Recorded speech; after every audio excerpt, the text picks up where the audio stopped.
cuales se expresan en una creciente insatisfacción con la democracia y un cuestionamiento del papel del Estado, canalizados con éxito por las nuevas derechas. A partir de la premisa de que otra Argentina es posible, Juan Grabois propone sublimar la bronca, amasar la esperanza y recuperar el gobierno.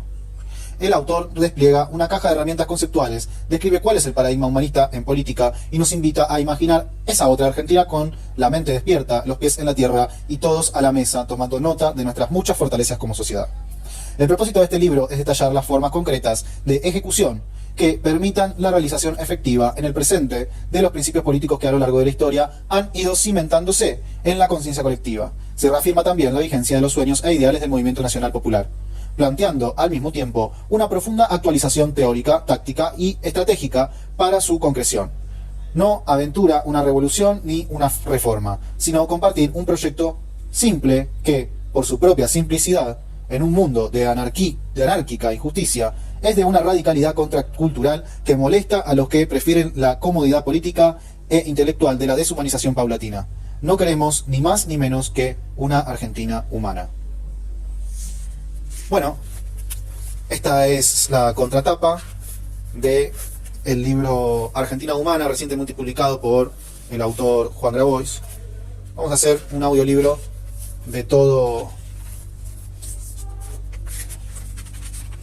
el libro. Empezamos con el primer capítulo, se llama Premisas 1, y dice así, página 15. Bases y puntos de partida. Luz Belito está creído que él fue el que nació en Belén. Fanfarria del Cabrio, Patricio Rey y sus redonditos de ricota. Después de ganar el balotaje, Javier Milei inauguró una fase fundamentalista de la política argentina. El presidente cree ser una figura providencial. Las fuerzas del cielo lo condujeron al gobierno y le dieron la misión de salvar al país de 100 años de decadencia para guiarnos a la tierra prometida. Como los israelitas que salieron de Egipto, nos dijo que debíamos sufrir el desierto antes de llegar. La larga marcha arrancó con una devaluación criminal de la moneda que llevó a 6 millones de argentinos a la pobreza y agravó las penurias de los 22 millones que ya la sufrían. Acto seguido, investido del poder celestial, comenzó a detectar una serie de reformas para restituir los merecidos privilegios de esos héroes nacionales que se dan cita anualmente en el Yao Yao. Así, mediante la sanción de un decreto de necesidad y urgencia denominado Bases para la Reconstrucción de la Economía Argentina, proclamó los nuevos mandamientos del dios dinero, tallados por los escribas de las grandes corporaciones. La reconstrucción del templo debía seguir. Para eso, Javier Milei necesitaba sancionar la ley Bases y Puntos de Partida para la Libertad de los Argentinos. Naturalmente, a pesar de tener una clara minoría parlamentaria, muchos diputados y senadores, en forma desinteresada, sin que mediara ningún soborno, sin especulación alguna, con la sola fuerza de la fe, acompañaron las aspiraciones refundacionales del Mesías. Más allá del contenido de la mencionada ley, quiero hacer eje en esta idea refundacional. Es la famosa ibris griega, el síndrome del ángel caído. La soberbia que inspira a los dominadores de naciones es la que volteó al más luminoso integrante de las fuerzas del cielo, Lucifer. El síndrome no es privativo de Milei. Luzbelitos hay muchos. Alberto Ángel Fernández tuvo una caída particularmente estrepitosa por la soberbia de haberse autoproclamado primer feminista y destructor del patriarcado mientras maltrataba a mujeres.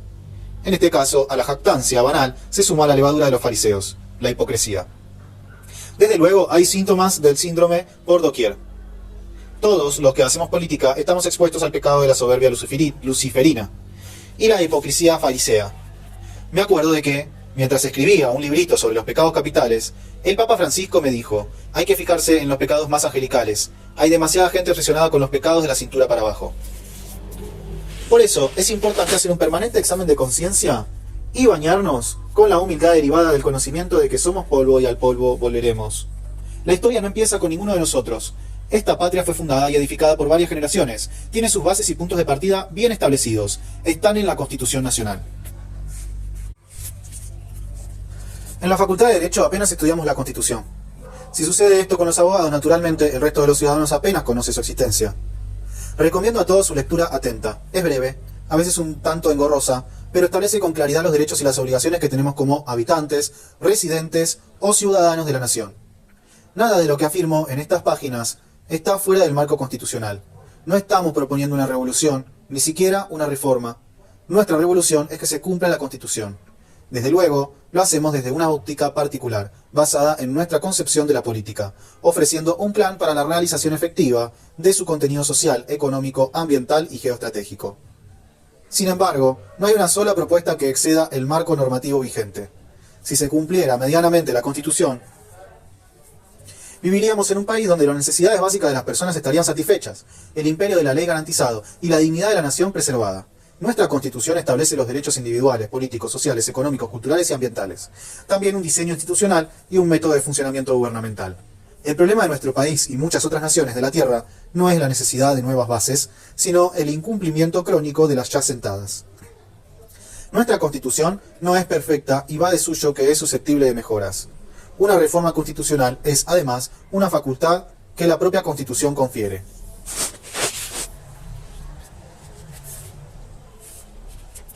Al pueblo soberano. Sin embargo, no es una necesidad política urgente. La que tenemos refleja muy bien el espíritu del Estado Social de Derecho. Lo que necesitamos es otra cosa, lo que necesitamos es reducir la facticidad del poder oligárquico para que impere la ley del soberano colectivo.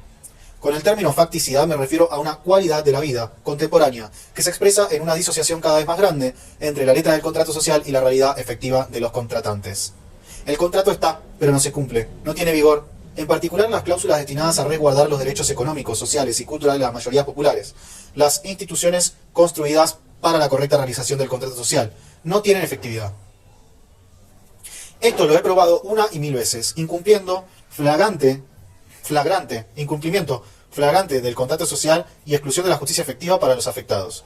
Tal vez suene duro, pero considero que vivimos en un régimen de facto, aún con un gobierno de huire. Las cosas suceden de hecho, aunque contrarían el derecho. Este régimen opera a partir de los intereses privados y la ineficacia pública. Los intereses privados, grandes o pequeños, logran imponer su voluntad. Lo que deberían defender la vigencia de la Constitución en función del bien público, no quieren, no saben o no pueden garantizar su eficacia. Según la definición clásica, el Estado moderno es la comunidad políticamente organizada, que se rige por un contrato constitucional y cuenta con tres atributos: poder, territorio y población. Cuando el Estado no ejerce poder para garantizar la aplicación de la Constitución en el territorio en beneficio de su población, caemos en un país al margen de la ley, como diría el maestro Carlos Santiagonino, un régimen de facto. El régimen de facto que domina nuestro país cuenta con el poder hegemónico de la oligarquía económica local, asociada a las grandes corporaciones transnacionales y los intereses geopolíticos extranjeros. Utilizo muy adrede la palabra oligarquía, porque efectivamente existe un pequeño grupo de multimillonarios que gobiernan para su propio beneficio. Una élite económica con vocación de gobierno es una perfecta definición aristotélica de oligarquía. La facticidad de un Estado se mide por el grado de distorsión entre lo que dice la Constitución y lo que realmente sucede en la realidad. Esta distorsión es inevitable, pero se viene agrandando tanto que hoy es difícil creer que efectivamente exista un Estado social de derecho en la Argentina. Esto se replica en el orden internacional. En mayo de este año, el embajador de Israel ante la ONU, Gilad Erdan, destruyó una copia de la Carta Constitutiva de las Naciones Unidas ante la Asamblea General. Con independencia de las circunstancias específicas graves de por sí que llevaron al emisario del criminal de guerra Benjamín Netanyahu a realizar semejante acto, el simbolismo es claro, el orden jurídico no importa. Llegó el tiempo de la facticidad, del dominio despótico de los poderosos. La asunción de Javier Milei trae como novedad la legitimación teórica del régimen oligárquico de fáctico a través de su prédica anarcocapitalista. Esta filosofía supone que el único poder que debe regir es el poder de los capitalistas. Otra perfecta definición de oligarquía. Milei nos ayuda a entender sus ideas con ejemplos pedagógicos. Los grandes empresarios que violan, por ejemplo, las leyes cambiarias y fiscales no son criminales, sino héroes. En el modelo mental que Milei afirma sin tapujos, pero muchos practican con disimulo, los capitalistas son seres superiores intelectual, ética y moralmente, benefactores sociales que ofrecen bienes y servicios de mayor calidad al menor costo. La tarea del presidente es liberarlos de las cadenas normativas y la opresión política para que su libertad avance. Por eso se define como un topo que está para destruir el Estado desde adentro. En el capítulo Negocio Sucio de la 4ª temporada de la serie The Voice, hay una escena que describe esta lógica. Lo siguiente es un spoiler, así que no sigan si quieren verla. El contexto es un encuentro privado entre un selecto grupo de oligarcas republicanos de Homelander y Victoria Neumann. Homelander es una cruza de Alfredo Diz y Javier Milei, un influencer terraplanista, asesino, medio chapa, que predica el supremacismo norteamericano y los valores tradicionales. La vicepresidenta electa se llama Victoria, de verdad, y es igual a Victoria Villarruel. Quieren convencer a los oligarcas de que ejerzan su influencia para derrocar al presidente electo y reemplazarlo por la vicepresidenta. Ofrezco al lector una traducción libre y adaptada del diálogo. Homelander dice: el presidente electo es un cagón dominado por progresistas y feministas. Hay que voltearlo para que asuma Victoria. Necesitamos invocar a la 25ª enmienda, procedimientos para la sucesión presidencial en el Senado. Estoy hablando de salvar este país antes de que reemplacen a los americanos de bien con una manga de inmigrantes ilegales y zurdos extranjeros. Oligarca: ahórrate el discurso para los boludos que miran TN. A ver, explícanos, ¿cómo van a manejar la justicia, los militares, la administración pública, las reservas de petróleo y sobre todo, cómo vas a manejar el shock que va a causar esto en los mercados? Homelander no sabe qué responder. Repite las idioteces que le vende a la gente, pero los oligarcas no compran bullshit. Entonces Neumann interfiere para el aplauso general. Neumann: yo vine para decirles la verdad. La verdad es que América no es una democracia. La palabra democracia hace que la gente se sienta segura, pero los libertadores nunca confiaron en las masas, porque la verdad es que las masas son increíblemente estúpidas. Cualquiera que tenga un mate que diga un poco más de amor, por favor, no debería opinar sobre cómo se dirige a un país. Las personas son a lo sumo una fuerza laboral que necesita una mano amable pero dura. Ya no hay estados, existen Apple, Exxon, Berkshire, Hathaway, existen Mercado Libre y Techint. Las corporaciones son el verdadero gobierno. Deberían poder operar sin ninguna regulación o restricción de ningún tipo. Después de todo, ustedes son multimillonarios. Son lo suficientemente inteligentes como para saber qué es lo mejor. La conclusión: me apoyan a mí y eso es lo que obtendrán. Más allá del hipérbole, el modelo mental anarcocapitalista opera así. No hay Estado-nación. Las masas son idiotas. Los multimillonarios son los que saben. Los políticos son un proxy para que los capitalistas gobiernen sin regulaciones. Me apoyan a mí y eso es lo que obtendrán.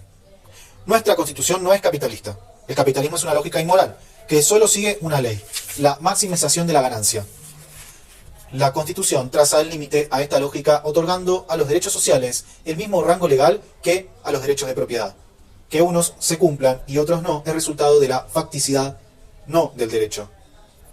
La tarea no es inventar la rueda, sino restaurar el imperio de la Constitución y un régimen político de iure, es decir, un Estado social de derecho, como el que establece nuestra Carta Magna. Uno de los atributos del Estado es el territorio como ámbito espacial de aplicación normativa. Pues bien, en todo el territorio se deben garantizar los derechos y exigir las obligaciones que la Constitución manda. Con eso la base está.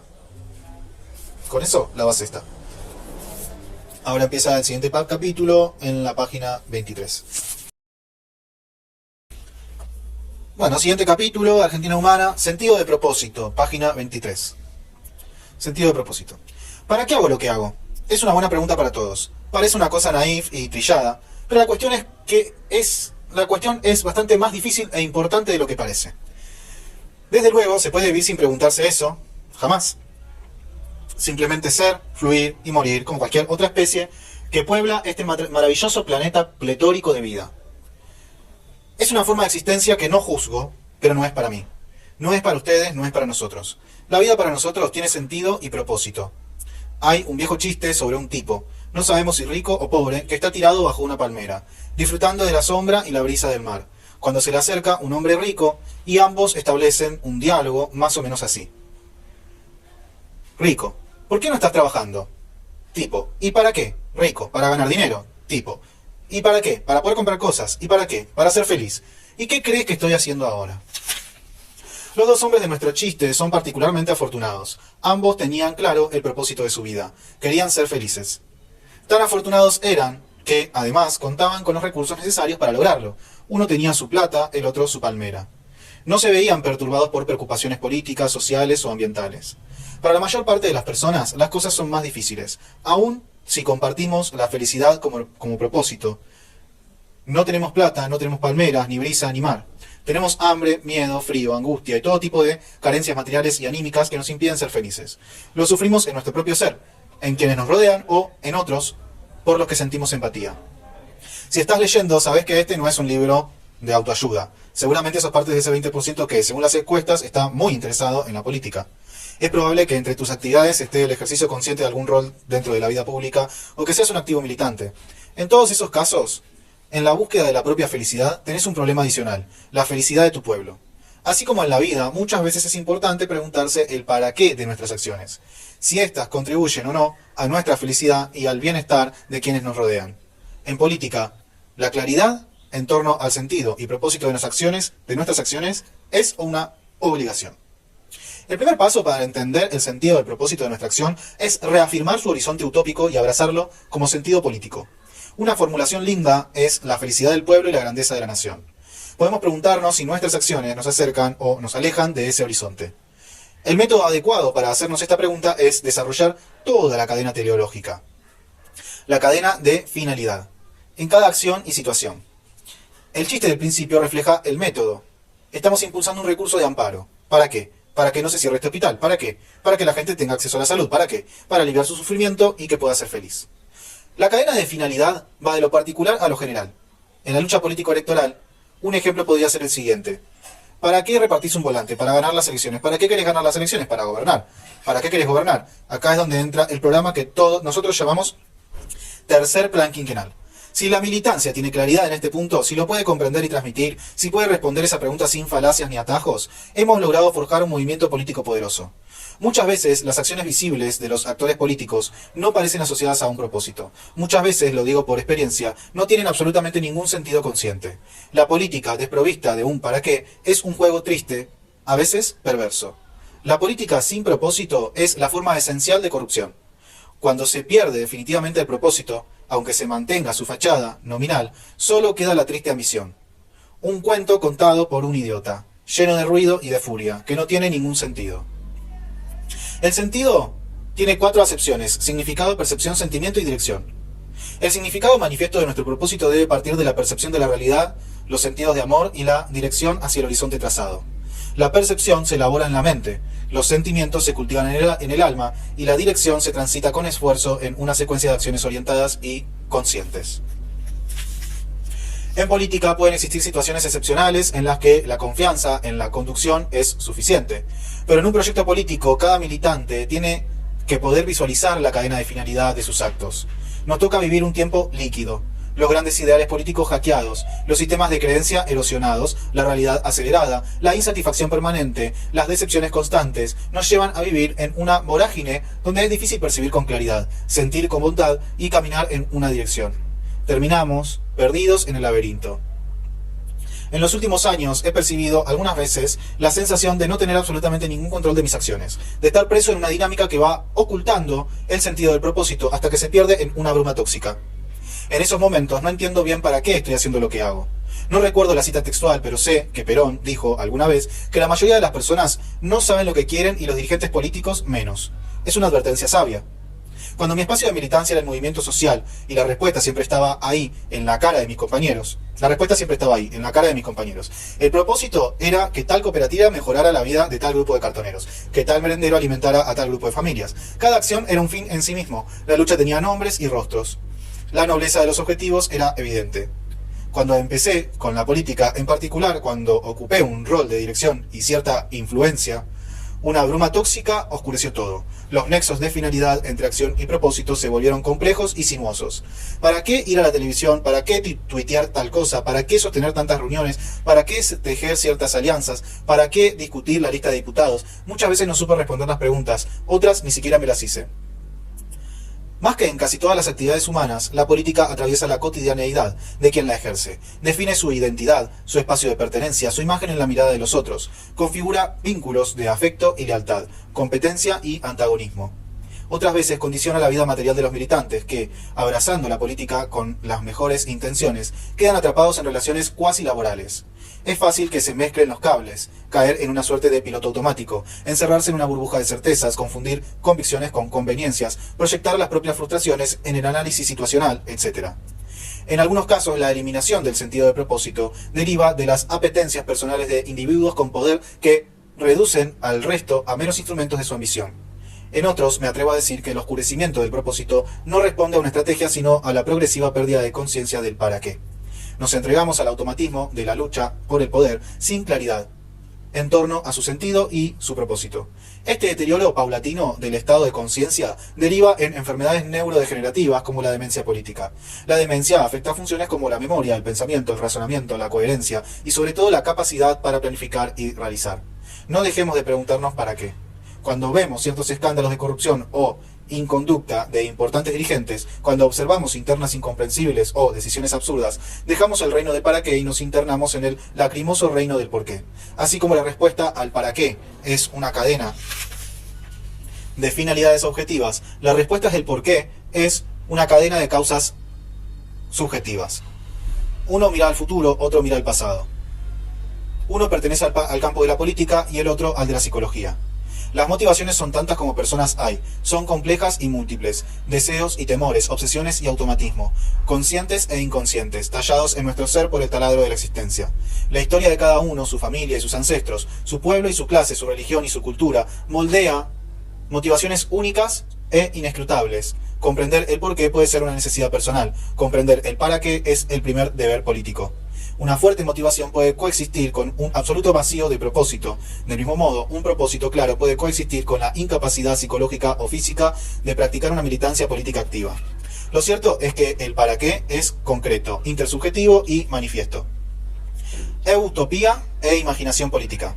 Uno de los problemas de la política es que las realizaciones que contribuyen a una cadena de actos de un proyecto orientado a un horizonte utópico muchas veces no existen, y la utopía, por definición, tampoco. Es un no lugar. Tenemos que saber diferenciar entre el horizonte que nos guía y las realizaciones posibles. El desarrollo de un proyecto político que se materialice en una utopía, topos, lugar. Topos, lugar. En nuestro contexto hay mucho que ya existe y debemos defender, mucho que perdimos y debemos recuperar, pero mucho más que no existe y debemos crear.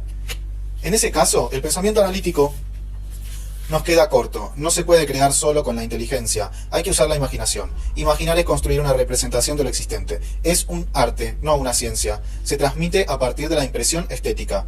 En mi experiencia, imaginar el futuro es una forma de iluminar el sentido de propósito y una fuente inagotable de motivación. Aunque se pueden imaginar ideas y conceptos, lo más lindo es crear imágenes visuales de situaciones nuevas. Y, si no te da vergüenza que un bobo te tome por bobo, compartirlas. A veces cierro los ojos y veo barrios nuevos, con casas, con plazas, con veredas, con todo lo que debe tener un barrio. Veo ahí a familias que conocí en una villa, me meto en la escena y todo cobra sentido. Después de ver, pienso cómo realizarlo. A veces sucede. Se pueden imaginar múltiples formas y lugares de trabajo, cooperativas, empresas, fábricas, talleres, oficinas, negocios, estudios, quintas, chacras. Ver a la gente trabajando como corresponde, ganando lo suficiente para vivir bien. Se puede situar ahí a las personas que no tienen un trabajo adecuado y luego pensar cómo facilitar su desarrollo. Hay tantas cosas que se pueden visualizar combinando realidades vividas con otras que todavía no existen. Cosas que tenemos que defender, que tenemos que recuperar y que tenemos que crear. Se me ocurren algunas imágenes. Imagina un país vibrante y lleno de vida, donde nuevas ciudades emergen junto a clubes de barrio y piletas gigantes, con la cordillera patagónica y el monte santiagueño en el horizonte. Los abuelos toman mate en la vereda, mientras los salares de litio brillan bajo el sol, alimentando paneles solares y autos eléctricos. En el norte salteño, el agua potable fluye de cada canilla, y el reactor nuclear Carem impulsa la tecnología de punta. Los horticultores cultivan sus propias quintas, mientras plantas de bioinsumos, tambos, viñas y montes frutales se esparcen por el paisaje. El pueblo celebra con alegría la fiesta del Bicentenario, en los festejos del Mundial y en el corso del barrio. En la estepa, el cohete Tronador 2 despega hacia el espacio, llevando consigo el Azar 3, que comienza a orbitar. Los hospitales modernos y limpios cuidan la salud de todos, mientras las escuelas públicas del siglo XXI, con laboratorios de tecnología, las universidades abiertas para todos, forman a profesionales comprometidos.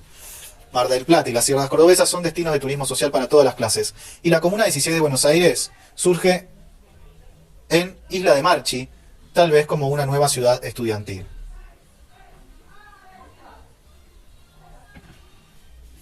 Un puente une Santa Cruz con Tierra del Fuego, y una nueva capital federal se levanta donde tocan el litoral y el noroeste. Los cuatíes en las cataratas del Iguazú, los carpinchos del delta sin cercos eléctricos, las cabras transhumando en el norte neuquino y las ballenas de la península Valdés se mueven en armonía con el entorno. Las orquestas infantiles llenan Tecnópolis, mientras trenes de alta velocidad conectan todas las provincias y el subte avanza en Rosario y Córdoba. La flota mercante argentina recorre los mares mientras las Malvinas y el lago escondido vuelven a pintarse de azul y blanco. Un gigantesco centro de rehabilitación para personas con discapacidad se erige en el predio ferial de Palermo, usurpado por la oligarquía, y el medallero olímpico brilla con las medallas de oro porque los semilleros de barrio fueron protegidos. Visualizar, imaginar las cosas que ya existen, las que ya no existen y tenemos que recuperar, las que nunca existieron y tenemos que crear.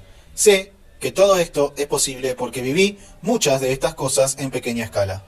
Sé que estas visiones, sacando algunas, agregando otras, pueden unir a millones detrás de un proyecto político que las convierta en realidad.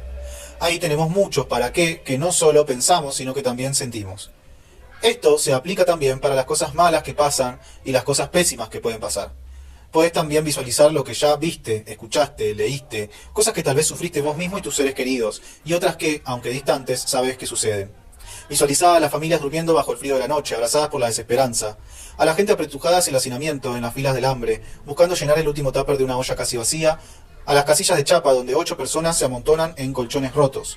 Pensá en los pasillos oscuros que se inundan de miseria, en los talleres clandestinos donde el trabajo se convierte en un suplicio. Imaginá la cara de todos los empleados hartos, maltratados, esclavos de un sistema que los exprime hasta la última gota de dignidad, con salarios de mierda que no sirven ni para sobrevivir. Visualizá a los desocupados que perdieron toda esperanza y a los pibes que ni siquiera llegaron a soñar, consumidos por la oscuridad antes de ver la luz, que mueren potros sin galopar, tal vez esperando en la fila frente a los búnkeres del Paco, donde niños cada vez más chicos se suicidan de a poco. Las chicas que torturan, asesinan y arrojan a los arroyos por ajustes de cuenta. Pensa en las mujeres golpeadas que gritan en silencio, en la trata de personas robándose vidas, en los que se llenan los bolsillos explotando la ludopatía y las adicciones. Pensá en las personas agonizando en la guardia de un hospital roñoso que ya no les puede dar más que indiferencia, en los abuelos que deben elegir entre comer o comprar los remedios que necesitan para seguir vivos.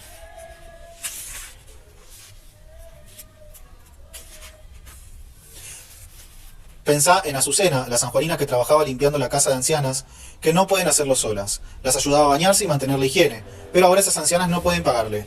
Azucena va cuando puede a ayudarlas gratis, aunque es pobre de toda pobreza, porque no soporta la degradación humana a la que se sometió a esas mujeres en el último tramo de sus vidas.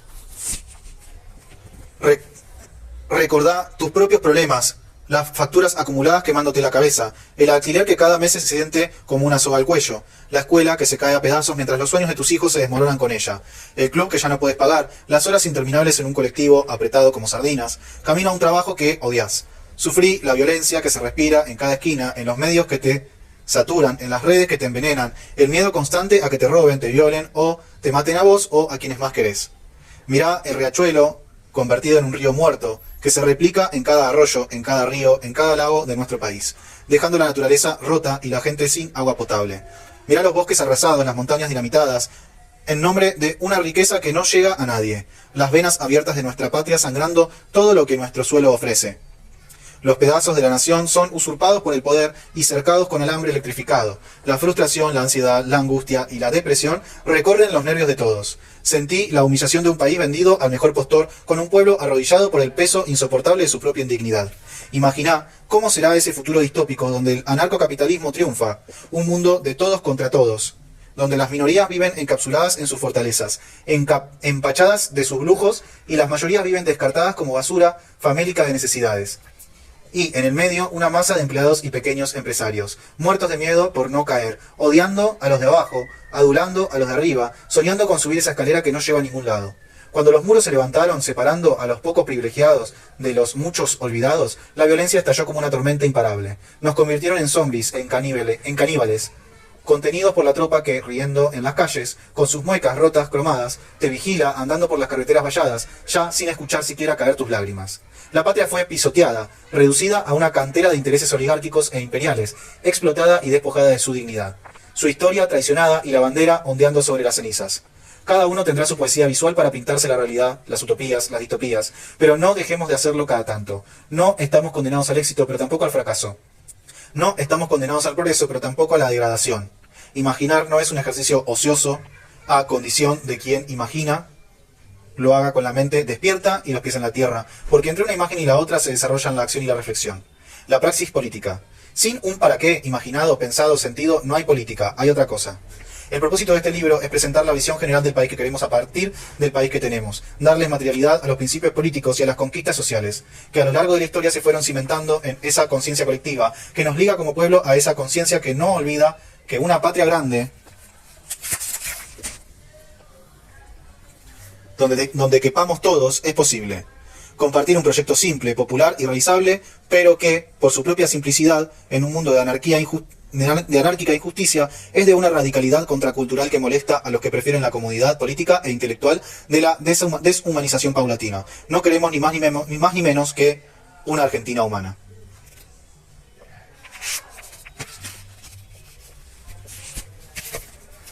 Bueno, llegamos al siguiente capítulo, Elementos de la vieja política. Este llega hasta la página 34. Bueno, continuamos con el libro Argentina Humana de Juan Grabois. Nuevo título, Elementos de la vieja política, página 35. Elementos de la vieja política. Hace 20 años doy clases de Teoría del Estado en la Facultad de Derecho de la Universidad de Buenos Aires, UBA. Hace 10 años creamos la Escuela Nacional de Organización Comunitaria y Economía Popular, ENOCEP, con los terroristas de Hualmapú. Hace 5, la Universidad Latinoamericana de las Periferias, ULPE, con los curas paulistas del equipo de sacerdote para las villas de emergencia. Siempre tuve una vocación personal por la educación política de nuestro pueblo, en particular de la juventud y los sectores populares. Junto a cientos de compañeros, dedicamos mucho tiempo y energía a esto. Creo que hicimos un buen servicio al conjunto, sobre todo a los más pobres, acompañando su desarrollo político e intelectual. En cada instancia de enseñanza que me tocó habitar, pasaba más gente normal que personas ultrapolitizadas. En la UBA, típicos estudiantes universitarios de capital y el conurbano bonaerense. En la ENOCEP, cartoneros, costureros, vendedores ambulantes, agricultores familiares, cocineras comunitarias, improvisados acompañantes terapéuticos, expresos cooperativizados. En la ULPE, vecinos de los barrios populares que apenas tenían secundario completo o profesionales comprometidos con soluciones prácticas a problemas sociales. Aunque ninguna de estas instituciones sean instancias de formación política propiamente dicha, quiero creer que muchos de los alumnos que pasaron por nuestras aulas se llevaron algunas herramientas conceptuales para poder pensar la realidad y actuar sobre ella, con mayor conciencia. Espero también que hayamos logrado transmitir la importancia de tener un propósito noble y sentirlo plenamente antes de operar en el territorio. La gestión pública o la vida judicial. Los cursos de formación política propiamente dichos, los que dictan en los partidos o centros de formación, no me gustan.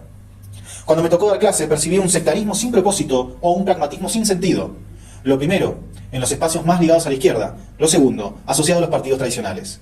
El sectarismo sin propósito de izquierda transmite certezas absolutas, ideologías envasadas y una determinada estética alternativista que busca suplir con mística identitaria la falta de un claro compromiso. El pragmatismo sin sentido transmite diagnósticos excesivos, técnicas de gestión obsoletas y un falso realismo que encorseta la imaginación, diluyendo todo sentido trascendente a la acción política. Muchas veces encontré a jóvenes que habían pasado por las escuelas revolucionarias de la izquierda latinoamericana participando años después en los cursos de los centros de estudios asociados a los partidos tradicionales. Las certezas absolutas se habían transformado rápidamente en relativas y la mística identitaria se había puesto saco y corbata para integrarse mejor al sistema. Aunque debo reconocerles un mérito, por lo menos intentaron formarse. La inconsistencia que vemos hoy en dirigentes, figuras y agrupaciones políticas se explica por la desaparición de un sentido de propósito colectivo, más que por falta de herramientas conceptuales. Sin embargo, la ignorancia política coadyuva en esta inconsistencia paradigmática. Existe una despreocupación alarmante por la formación política que podemos ver en la endeblez intelectual de nuestros representantes. No se trata de un problema de oratoria o redacción. Hay personas con una sólida formación política, surgidas de los sectores populares, que no manejan un amplio vocabulario, pero conocen los conceptos esenciales y los completan con su experiencia vital. Las generales de la ley son los políticos profesionales que no tienen ni formación teórica ni experiencia de vida. Son charlatanes de feria, olfas del dirigente, amigos del campeón, caras bonitas para la foto, tecnócratas reconvertidos, trepadores habilidosos. Esto no va más. En las siguientes páginas quisiera ofrecer al lector un recorrido por los principales conceptos que consideramos que necesitamos para volvernos en la acción política. Lo hacemos en el marco de un breve relato histórico que toca la antigüedad greco-romana, la Revolución Francesa y la norteamericana, los procesos independentistas de Latinoamérica, el desarrollo del constitucionalismo social, los cambios del nuevo milenio. Vamos a trabajar los conceptos de política, Estado, revolución, soberanía popular, contrato social, izquierda y derecha, libertad, igualdad y fraternidad, colonialismo e independencia, economía, capitalismo, justicia social. Vamos a ver autores como Aristóteles, San Agustín, Rousseau, Voltaire, Santo Tomás Moro, Karl Marx, Isaías Berlín. Pero Nada más novedoso, puro pensamiento humanista. Son todos elementos de la vieja política. El lector que esté interesado exclusivamente en las propuestas de Argentina Humana está en pleno derecho a saltarse esa parte, esta parte. O sea que ahora va a ser un recorrido histórico, político, sobre el Estado. El que quiera puede pasar al final, que es el último capítulo, que es el de estrategia política. Yo voy a seguir leyendo, porque me interesa, tiene mucho que ver también con lo que estudiamos en la Facultad de Teoría General del Estado. Me gustaría ver la posición de Juan ante esto. Política, Estado e ideología. Papá, ¿vos sos político?, me preguntaron mis hijos más de una vez. Automáticamente, de entre mis dientes, se escapa un no irritado. Sé que voy a enredarme en explicaciones sobre qué es la política. El hombre como animal político. La diferencia entre ser político e intervenir en política. Me niego a dar el sí. Fui candidato a presidente, presidí un partido político, nadie me puso una pistola en la cabeza para hacerlo. Tal vez debería aceptar el título y simplificar la explicación, pero no voy a claudicar. No voy a aceptar que exista ser político como categoría ocupacional. Papá, ¿vos sos el único político honesto?, sigue el niño. Trato de explicar que no. Que en verdad, la mayor parte de los que hacen conscientemente política, sean militantes sociales o partidarios, son muy honestos, más que honestos. Son personas particularmente buenas que deciden poner su tiempo al servicio de un propósito que los excede. Papá, entonces, ¿por qué dicen más difícil de encontrar que político honesto? Sigue. Trato de explicar que los grandes grupos económicos no quieren trabas a su poder. Por eso promueven una visión negativa de la política, de las personas que se dedican a la política, de las organizaciones comunitarias o sindicales. Trato de explicar que es muy fácil criticar sin hacer nada. Entonces vienen las preguntas sobre los otros políticos, si son buenos o malos, si sus ideas son como las mías, si está a favor de los pobres. Todas preguntas que no tienen respuestas lineales. Todas preguntas complejas, preguntas con matices. Mis respuestas siempre me dejan insatisfecho e irritado. En esas dudas infantiles están encerradas algunas de las preguntas filosóficas esenciales, y no pueden abordarse sin conceptos que en los cursos de formación política se dan por sentado. Es verdad eso, un poco. Quisiera empezar por el primero, política. Había una vez un viejo periodista recontra gorila, Mario Grondona, que gustaba de explicar la etimología de las palabras y jactarse de su manejo de las lenguas muertas. A mí, que gorila no soy, que apenas tengo rudimentos de lenguas muertas, también me fascinan las etimologías. Las encuentro extremadamente útiles para explicar conceptos de origen clásico que, mal que nos pese, aún en este continente occidentalizado, hace pocos siglos, conforman la base de nuestra cultura política. La moderna palabra política proviene del griego antiguo. La palabra griega, politica, deriva de polis, que significa ciudad o estado, y el sufijo tikos, que indica relación o pertenencia. Los ciudadanos eran denominados polites. En la antigüedad griega, la política se refería a la esfera pública, los asuntos comunes de la sociedad. Una primera definición amplia y aséptica define la política como la actividad que interviene en los asuntos que son comunes de los ciudadanos y sus instituciones públicas. La palabra economía, en cambio, se refería exclusivamente a la esfera privada, los asuntos familiares de los ciudadanos. Su etimología es interesante. Oikonomía deriva de oikos, que significa casa u hogar, y de nomos, que significa ley o administración. Entonces, economía es la administración del hogar. Una conclusión de este breve estudio etimológico es la siguiente. Conforme a la sabiduría clásica, siendo la macroeconomía un asunto eminentemente público, pertenece originalmente al dominio de la política, subsidiariamente al de la economía. Para los griegos de la antigüedad, los asuntos públicos eran parte de la cotidianidad de los ciudadanos. La misma pertenencia a la comunidad obligaba a los ciudadanos a cumplir con su deber cívico participando en las diversas instancias de definición, legislativas, ejecutivas y judiciales, que hoy constituyen las instituciones principales de lo que conocemos por Estado. Recordemos que los ciudadanos eran los polites, todos los ciudadanos eran políticos. Político y ciudadano eran prácticamente sinónimos. Entendida como la actividad humana que aborda los asuntos comunes, la política es simplemente un medio. Sin embargo, para los filósofos griegos, ese medio traía aparejado un fin. Aristóteles en particular explica los fenómenos naturales y las acciones humanas en términos de su propósito o fin último. En su obra, Aristóteles sostiene que todo en la naturaleza tiene un fin, telos, hacia el cual tiende y que este fin constituye la razón de ser de cada cosa. El telos de la política es la koinonía o comunión, la comunidad políticamente organizada para el bien común. La comunión es la condición necesaria para que los seres humanos alcancen su propio telos, la eudaimonía, la felicidad y el florecimiento.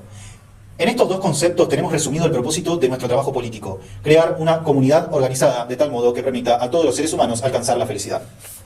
Es importante notar que la política, si logra su objetivo, brinda el entorno necesario, koinonía, para alcanzar la felicidad humana, eudamonía.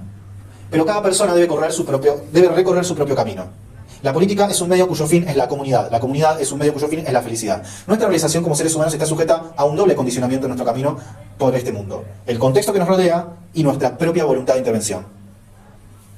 De nuevo, nuestra realización como seres humanos está sujeta a un doble condicionamiento en nuestro camino por este mundo: el contexto que nos rodea y nuestra propia voluntad de intervención. Podríamos detenernos acá y reflexionar sobre estos conceptos. Eso solo ya es un montón para entender el para qué de la política. Sin embargo, los conceptos aristotélicos, tan simples, elegantes y proporcionados como la arquitectura griega, se desplegaron en un contexto de suma injusticia. El orden socioeconómico de la Hélade, las ciudades-estado griegas, estaba basado en el trabajo esclavo. Para hacer política, practicar la virtud y alcanzar la felicidad, tenés que comer, abrigarte, dormir. Esos quehaceres estaban fuera de las preocupaciones de los pólites. Eran los esclavos quienes proporcionaban las condiciones materiales para buscar la felicidad en una comunidad restringida a una minoría. Aunque Aristóteles, como la mayor parte de los amantes de la sabiduría en todos los tiempos, comprendía que la riqueza, lejos de favorecer la eudemonía, representaba una permanente fuente de sufrimiento, tenía perfectamente claro que es evidente que la felicidad necesita de bienes exteriores en una cierta medida. También afirmaba que nadie podría ser feliz, incluso si viviera de acuerdo con la virtud y poseyera los más altos grados de excelencia, si se encontrara en la pobreza. En la Hélade, apenas el 10% de la población tenía el rango de pólites o ciudadanos. El resto de los habitantes, los que sostenían materialmente a los griegos, eran casi todos esclavos. Ellos proveían los bienes y servicios necesarios que, consumidos en su justa medida, permitían a otros alcanzar la felicidad. Ellos eran meros instrumentos animados para el florecimiento ajeno. El esclavo es una propiedad animada, y toda propiedad es un instrumento. A pesar de la disolución del imperio forjado por el gran discípulo de Aristóteles, Alejandro Magno, y la expansión de los romanos en los territorios antes sujetos a su dominio, la cultura y la filosofía griegas surgieron predominando a tal punto que los 300 años que separan la muerte de Alejandro del advenimiento de Jesús son denominados era helenística. Jesús de Nazaret, carpintero de un pequeño pueblo en la frontera exterior de un imperio, predicó la felicidad de los pobres y la igualdad esencial de todos los seres humanos. En el pensamiento cristiano no hay lugar para la esclavitud. Nadie puede ser considerado un instrumento, nadie está excluido de la comunidad, la felicidad no está vedada para nadie, pero además los últimos serán los primeros en gozarla. Que sigamos contando los años a partir del nacimiento de Jesús muestra tal vez la vigencia histórica de este mensaje revolucionario.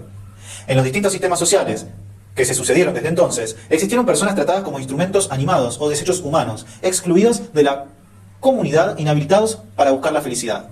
Esto sigue sucediendo hoy. Sin embargo, a partir de la novedad cristiana, la evolución política de la humanidad, con avances y retrocesos, fue ampliando el universo de personas teórica y materialmente integradas en la comunidad y habilitadas para buscar la felicidad. La ampliación de este universo de personas es el sentido último de nuestra lucha política.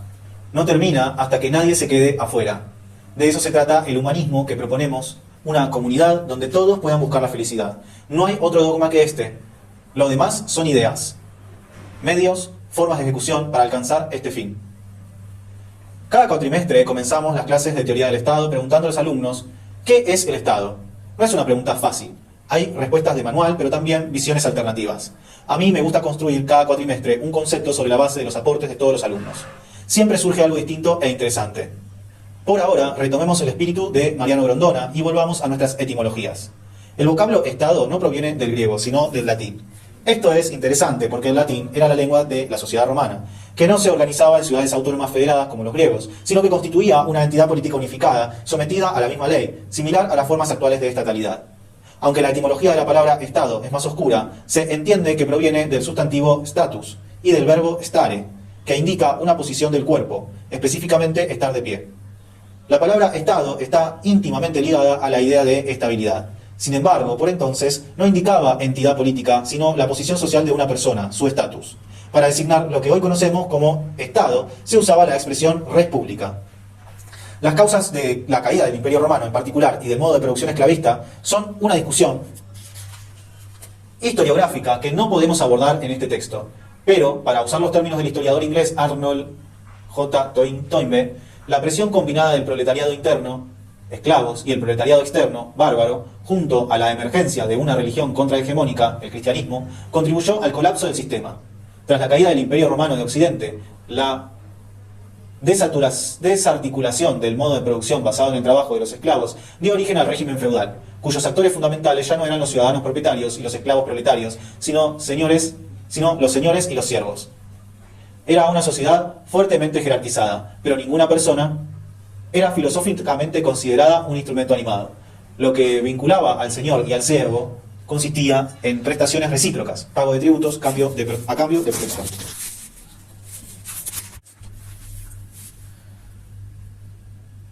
Tras la caída del Imperio Romano de Occidente, la desarticulación del modo de producción basado en el trabajo de los esclavos dio origen al régimen feudal, cuyos actores fundamentales ya no eran los ciudadanos, proletarios, y los esclavos, proletarios, sino los señores y los siervos.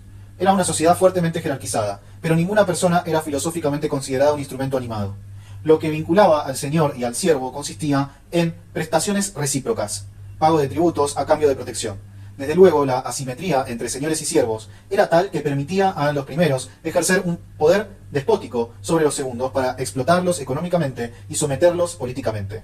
En el mundo feudal existía una fragmentación del poder, tal que cada señor legislaba y juzgaba según su arbitrio en el territorio que dominaba. No había una entidad política que garantizara el orden, era un mundo en permanente guerra. El derecho romano y sus formas de estatalidad habían sido reemplazados por un sistema de vínculos personales sellados por juramentos de lealtad, vasallaje. Cada señor feudal era el nodo de una intrincada madeja de alianzas que conformaban el telar político de la Edad Media. Los siervos nacían y morían así. No existía movilidad social alguna. Era una sociedad estamental, basada en el estatus. Durante aproximadamente 1000 años las cosas fueron así. El estatus de cada cual era una disposición divina e inamovible. Todos los seres humanos tenían alma y podían alcanzar la vida eterna, pero en este mundo debían guardar su lugar y no esperar demasiada felicidad. No existía espacio para los debates filosóficos. Toda la actividad intelectual se ocultó detrás de las gruesas paredes de monasterios, catedrales y conventos, cunas de las actuales universidades. En ese contexto se desarrolló una corriente filosófica denominada escolástica, que buscaba reconciliar la fe con la razón, aplicando el método dialéctico y el pensamiento lógico. Santo Tomás de Aquino fue su mayor exponente. En sus contribuciones está el haber recuperado el pensamiento aristotélico a partir de la obra de Averroes, un musulmán considerado el máximo comentador del griego, que además ideó el concepto de doble verdad, fe y razón. Esta concepción, que irradiaba desde el centro mismo de la vida religiosa, habilitó el pensamiento no religioso como una fuente válida para conocer la verdad. Pocos años después, una pandemia brutal conocida como la peste negra contribuyó al cambio de paradigma en el pensamiento occidental. La estructura feudal no había salvaguardado la vida de la población y las explicaciones teológicas no alcanzaban para entender por qué Dios había permitido el exterminio de la mitad de los europeos. Descubrimientos científicos como la teoría heliocéntrica colaboraban al clima de quiebre.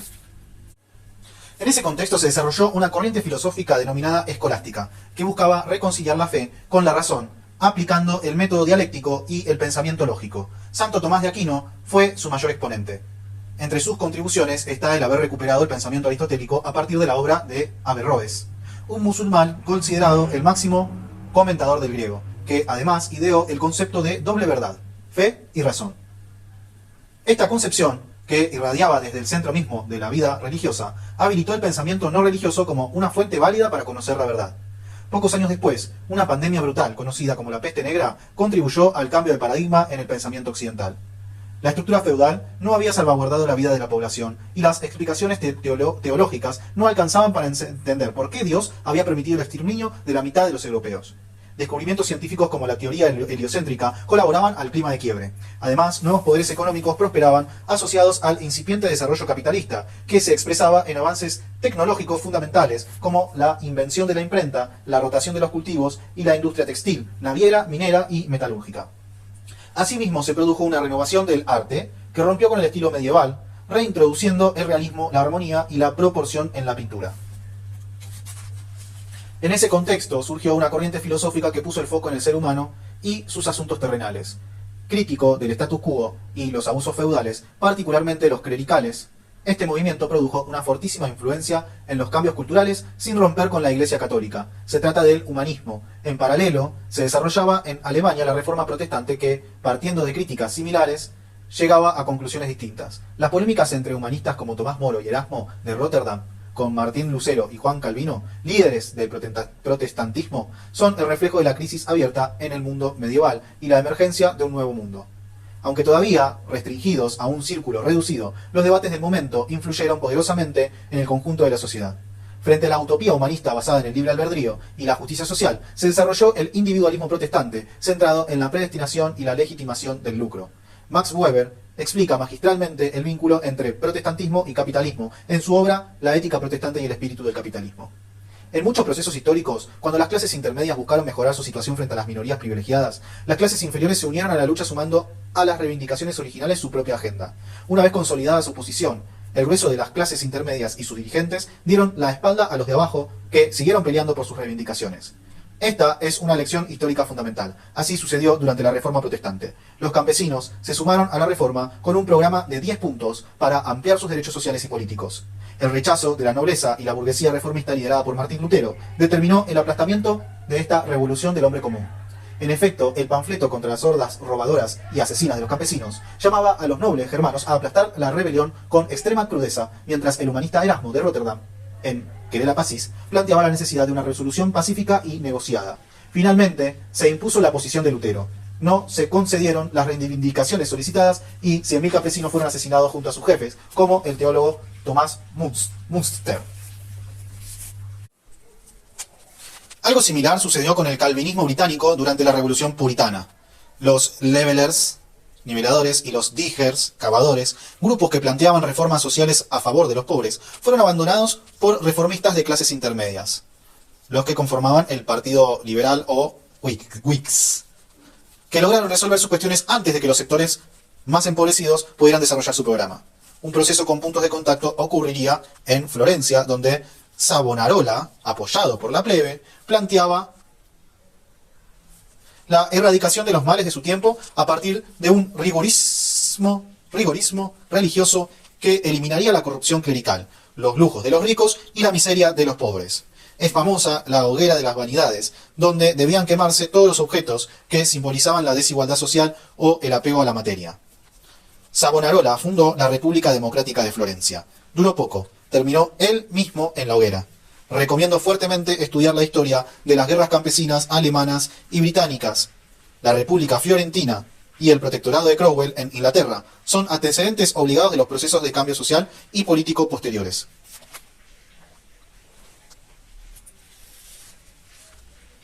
En ese contexto de polarización extrema y fragmentación política, de crítica al status quo y revueltas contra los estados superiores, la palabra Estado comenzó a utilizarse en el sentido de una entidad política. Tal vez fue Nicolás Maquiavelo, figura central del humanismo renacentista, quien popularizó el uso de la palabra Estado, Stato, para referirse a una comunidad políticamente organizada con un territorio definido. Leyes propias, una estructura administrativa y un gobierno centralizado. Maquiavelo también utilizó el término nación, nazione, para señalar la comunidad cultural y lingüística que recorta la cartografía identitaria de los pueblos. Maquiavelo expresaba el surgimiento de las monarquías absolutas, que, sin romper completamente con el modelo feudal, colocaron los cimientos del Estado moderno a partir de la unificación de ciertos territorios en entidades nacionales, transfiriendo en gran medida el poder económico y político del papado a los nuevos estados. El gobierno centralizado bien podía organizarse como una monarquía, Francia, un principado, Milán, o una república, Venecia. El pensamiento político de Maquiavelo, al que volveremos más adelante, ha sido reducido en forma simplista a un conjunto de consejos amorales para la obtención y sostenimiento del poder. Lejos de eso, el florentino era un profundo humanista que revelaba la verdadera mecánica del poder de su tiempo, promoviendo estrategias contra el sistema feudal y la creación de estados nacionales unificados como entidades políticas sólidas que permitieran una mejor convivencia social.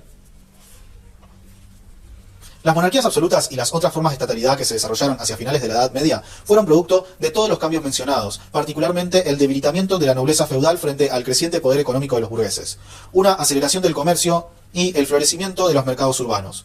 Este proceso se vio fuertemente impulsado por el hecho de mayor relevancia histórica de nuestra era, el descubrimiento europeo y posterior colonización de ese nuevo mundo, que recibiría el nombre del cartógrafo florentino Américo Vespucio, además de la provisión de inmensas riquezas que permitieron tanto el fortalecimiento de los estados-nación como el desarrollo de la burguesía como clase económicamente dominante, la confirmación de que el mundo no era plano, el descubrimiento de nuevas especies animales y vegetales, la confrontación con sociedades originarias y los dilemas teológicos, morales y jurídicos que todo esto planteaba, causaron un impacto tremendo en la mentalidad renacentista, que abrió paso a una nueva corriente intelectual radicalmente crítica de las estructuras políticas y religiosas medievales, como es la Ilustración. Voltaire, uno de los máximos exponentes de la Ilustración, fue un feroz crítico de la intolerancia religiosa católica y protestante, muy especialmente por la brutalidad con la que los conquistadores europeos sometieron a los pueblos indígenas de América. Era particularmente agudo con el rol de la cristiandad en este proceso, afirmando cómo, después de haber satisfecho su sed de oro con la sangre de los indígenas, querían además salvar sus almas al convertirlos al cristianismo. Ensayos sobre las costumbres y el espíritu de las naciones. Era la lógica de la espada y la cruz, por la que el Papa Francisco pidió perdón a los pueblos originarios en el segundo encuentro mundial de movimientos populares realizado en Bolivia. Del mismo modo, Voltaire fue un crítico agudo de las guerras religiosas entre católicos y protestantes, particularmente la Guerra de los 30 Años, que culminó en la Paz de Westfalia. Este tratado es particularmente significativo porque marca un cambio de época en las relaciones entre los pueblos, reconociendo la soberanía estatal como ámbito espacial de aplicación del poder exclusivo y excluyente de cada estado, con límites claramente trazados. Voltaire fue un precursor de la Ilustración, promotor de una nueva religión basada en la razón, crítico del dogmatismo y los abusos de poder. Paradójicamente, muchos monarcas absolutos que disputaban hegemonía con la Iglesia vieron en sus ideas un subterfugio interesante para consolidar su dominio frente al clero y la nobleza. Al igual que los príncipes protestantes frente a las revueltas campesinas, algunos de estos déspotas ilustrados no tardarían en arrepentirse de su coqueteo con las ideas revolucionarias. La combinación del humanismo cristiano y la Ilustración secular generó el marco ideológico para los dos procesos que abrieron paso a la modernidad: la Revolución Francesa y las revoluciones independentistas americanas. Como una olla a presión que finalmente estalla, las revoluciones indican el punto de quiebre entre la vieja estructura social languideciente y la nueva estructura social emergente. Cuando las estructuras de poder establecido, el sistema, entran en contradicción con las relaciones económicas, sociales y culturales que se producen en la realidad, se abre una etapa de crisis que deriva en algo nuevo. Así, en menos de 40 años, se vino abajo todo el edificio construido sobre la base del dominio feudal y la colonización de América. Esto es una revolución. La lógica hegemónica del sistema dejó de ser una y pasó a ser otra. Después de un largo periodo de crisis y disputas, rebeliones y masacres, cambió el algoritmo. El Estado-Nación se impuso como nueva configuración política, el capitalismo como nueva lógica económica. Te resumo así nomás la Revolución Francesa. Estamos en Versalles, a unos pocos kilómetros de París, la ciudad donde está asentada la corte real francesa, conocida por su lujo y magnificencia, por sus muebles rococó y sus decorados de oro, por sus jardines elegantes y su galería de los espejos. La gloria de los reyes absolutos, ya tan lejana a la rústica guerra de los medievales, inaugurada por el bisabuelo del monarca reinante Rey Sol, Luis XIV. Francia sufría una tremenda crisis económica que afectaba tanto las arcas de la monarquía de Luis XVI como el estómago del pueblo sencillo. Para usar palabras del argot cotidiano argentino, atravesaba una crisis inflacionaria jalonada por una sequía y una guerra, que se sumaba al gigantesco déficit fiscal derivado de un sistema tributario regresivo que mantenía exenciones impositivas a los nobles y una gran carga tributaria sobre la plebe, baja recaudación y gastos excesivos en guerras. A Luis se le ocurrió, entonces, convocar a los Estados Generales para impulsar la modernización de la economía que afectaba a los privilegios feudales de la nobleza y el clero sin beneficiar al bajo pueblo. Los Estados Generales, Generaux, eran una asamblea donde los representantes de la nobleza, primer estado, el alto clero, segundo estado, y el pueblo llano, tercer estado, se reunían para definir, junto al rey, medidas excepcionales en tiempos excepcionales. Luis necesitaba el apoyo del tercer estado para enfrentar a los dos primeros, pero no quería ceder a las peticiones de la burguesía, los campesinos y los artesanos que lo conformaban. La situación era objetivamente compleja y el rey no se destacaba por su habilidad política. Terminó como jamoncito del medio. Se saca. Apoyados por el bajo clero, algo así como los curas villeros, y unos pocos nobles, los representantes del tercer estado se juntaron en una cancha de tenis cubierta, en una cancha de piqui, de piqui volley. No es joda, era una cancha de tenis cubierta de verdad. Solo que por entonces no se usaban raquetas sino la mano, una cancha de piqui, pero era básicamente el mismo juego y una cancha muy parecida. Ahí, entre la red y la tribuna, los delegados de la plebe juraron mantenerse unidos hasta que se votara una constitución, donde quedaran establecidos sus derechos. La Asamblea Constituyente no fue precisamente una sinfonía. Había contradicciones que se expresaban hasta en la ubicación de los asientos. Los representantes de las clases más bajas se sentaban del lado izquierdo y los representantes de las clases más altas a la derecha. Este es el origen de los términos izquierda y derecha que tantas confusiones causan. Por entonces, lógicamente, las reivindicaciones de los sans-culottes, nuestros descamisados, eran las más extremas. Mientras que la alta burguesía planteaba reformas meramente políticas, actualmente las nociones de izquierda y derecha sufrieron una suerte de desplazamiento, un cambio que podríamos llamar postmaterialista, donde las reivindicaciones de clase perdieron lugar frente a la cuestión identitaria. Este desafío al orden establecido a partir de la pretensión plebeya de crear sus propias leyes en la Asamblea Nacional no salió de un repollo. Había fermentado material e intelectualmente a partir de nociones como la de soberanía popular. Recurramos nuevamente al estilo mariogrondiano y veamos la etimología de la palabra para después desarrollar el concepto. Soberanía proviene del latín medieval superanus, que significa por encima de todos. Jean-Jacques Rousseau desarrolló la idea de que por encima de todos está únicamente la voluntad general del pueblo, expresada en el poder estatal. La idea de soberanía popular constituyó la principal justificación ideológica de la Revolución Francesa. Al igual que Voltaire, Rousseau obtuvo inspiración en la realidad de los pueblos originarios americanos. Observando sus costumbres, alumbró la idea del buen salvaje, que nace libre y bueno, pero es corrompido por una civilización opresora. Esta es la verdadera naturaleza humana, distorsionada por la imposición de un poder externo sin otra legitimidad que la fuerza. Es justo rebelarse para representarse a sí mismo en la confección de un acuerdo entre los individuos libres e iguales que refleje la voluntad general. El contrato social. La corriente filosófica que abrazó la concepción de un contrato social como base de la comunidad políticamente organizada como Estado se denomina contractualismo. La idea fundamental es que todos como pueblo soberano suscribimos un acuerdo para convivir. Es evidente que se trata de una metáfora, porque ni vos ni yo firmamos nada. Los contractualistas crearon una teoría del Estado que evitaba las aplicaciones religiosas, pero tenían muchas diferencias entre ellos. El conservador inglés Thomas Hobbes, a ese lo leímos, caracterizaba al ser humano como un caníbal brutal. El hombre es el lobo del hombre, que debía resignar el poder en un soberano fuerte, simbolizado en el monstruo Leviatán, para evitar el caos y salvar su vida de la guerra permanente. En otro extremo, el revolucionario norteamericano Thomas Paine desconfiaba del poder central como una potencial forma de tiranía y alegaba que era un mal necesario para proteger la vida, la libertad y la propiedad, como dice nuestro presidente Milei. Sin embargo, Paine era un ferviente defensor de la justicia social. Propone crear un fondo nacional financiado por un impuesto sobre la propiedad de la tierra, por ejemplo. Este fondo se utilizaría para proporcionar pagos directos a los ciudadanos y mitigaría las desigualdades generadas por la propiedad privada, una especie de salario básico universal. El énfasis en grabar la tierra se funda en un hecho que me resulta tan obvio que seguir discutiéndolo en el siglo XXI pareciera una rémora oscurantista. La tierra y sus riquezas no son creación de los individuos y que por lo tanto los beneficios de su uso deben ser compartidos equitativamente. Por analogía, se puede aplicar esto a todos los bienes de la naturaleza. Lamentablemente, continúa siendo un tabú en política argentina hablar de la naturaleza universal de la propiedad sobre los bienes comunes.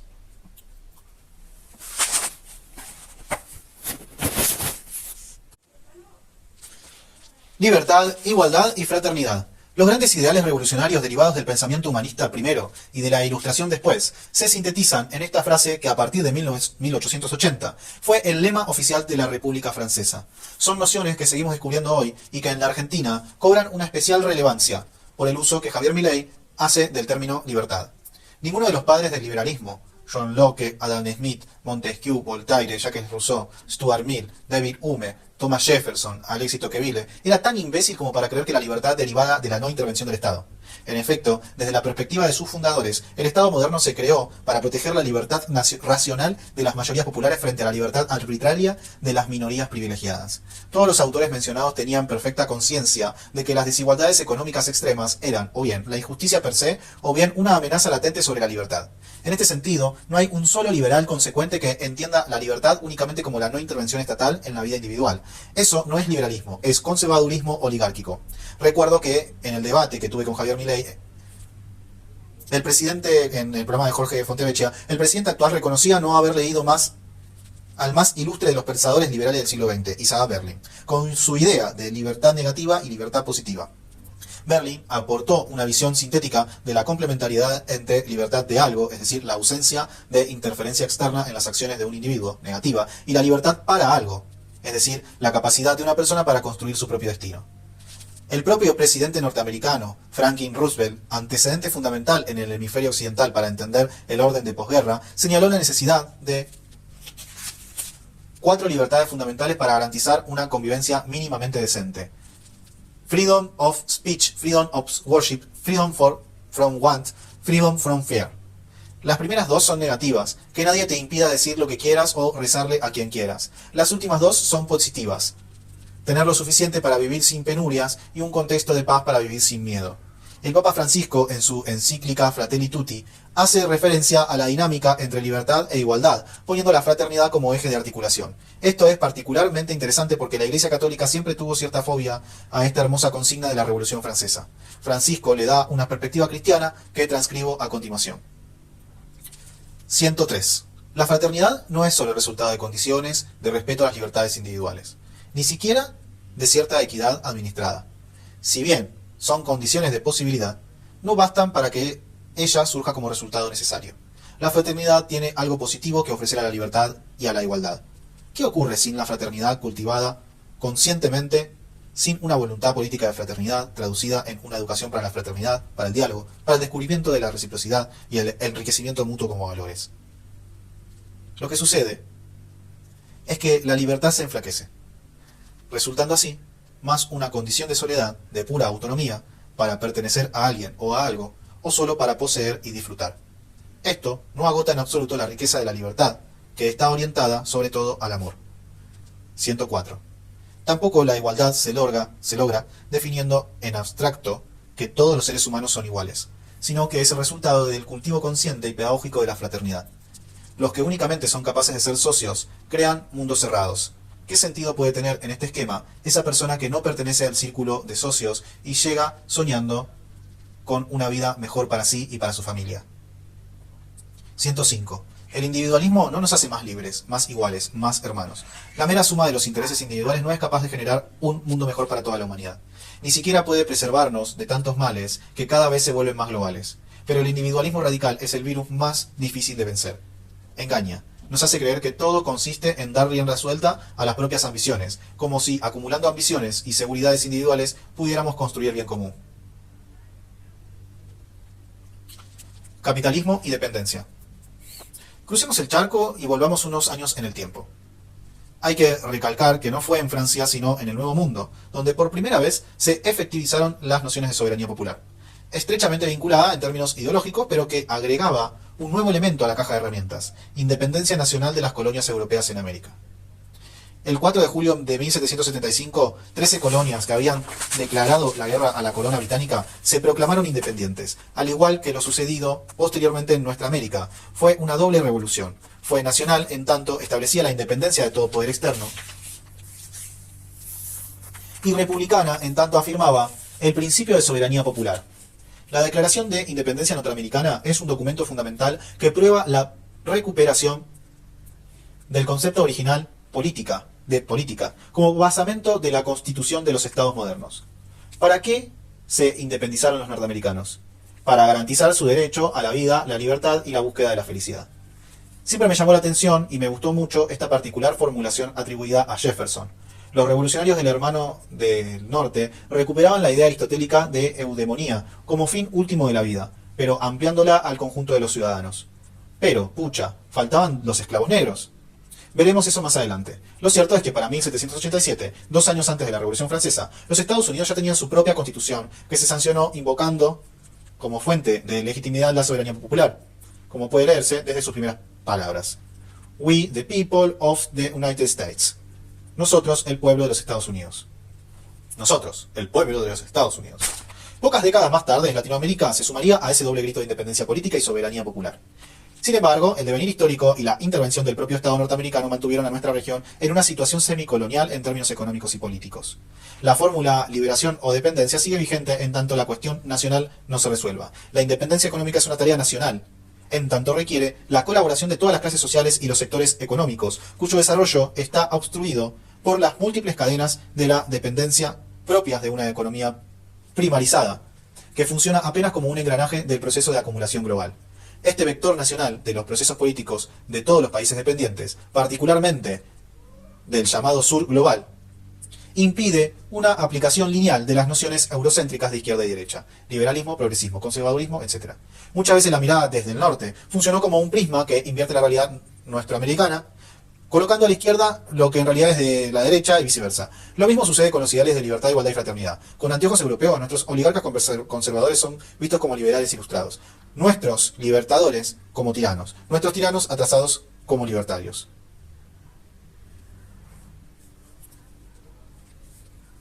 Es cierto que el fuego revolucionario se encendió en Europa y cruzó el Atlántico Norte, pero después bajó por el Orinoco, el Amazonas, el Paraná, hasta el Río de la Plata, por toda nuestra cordillera andina, adoptando nuestros propios colores. El Prometeo que trajo la llama fue Miranda. Francisco de Miranda tuvo una participación notable en la Guerra de la Independencia de los Estados Unidos. Fue compañero de George Washington, Thomas Jefferson y Alexander Hamilton, además de servir como voluntario en el ejército continental. Desde ahí partió a Francia, donde lo nombraron mariscal de campo, uno de los rangos más altos del ejército francés. Con su experiencia revolucionaria francoamericana contribuyó en la elaboración teórica, la estrategia militar y la ejecución de la independencia latinoamericana.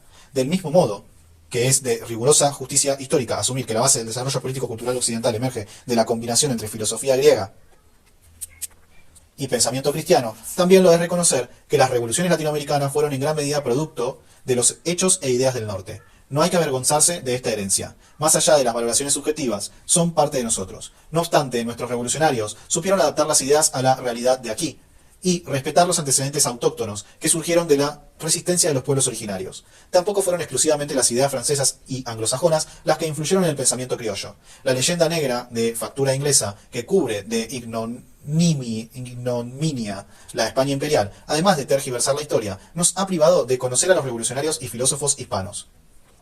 En este sentido, quiero destacar la Escuela de Salamanca, fundada por sacerdotes católicos 2 siglos antes de la Ilustración, que desarrolló la base jurídica de todo el proceso independentista nuestroamericano, con su idea de retroversión de la soberanía, y sostuvo una actitud de crítica abierta a los abusos de la monarquía española contra los indígenas.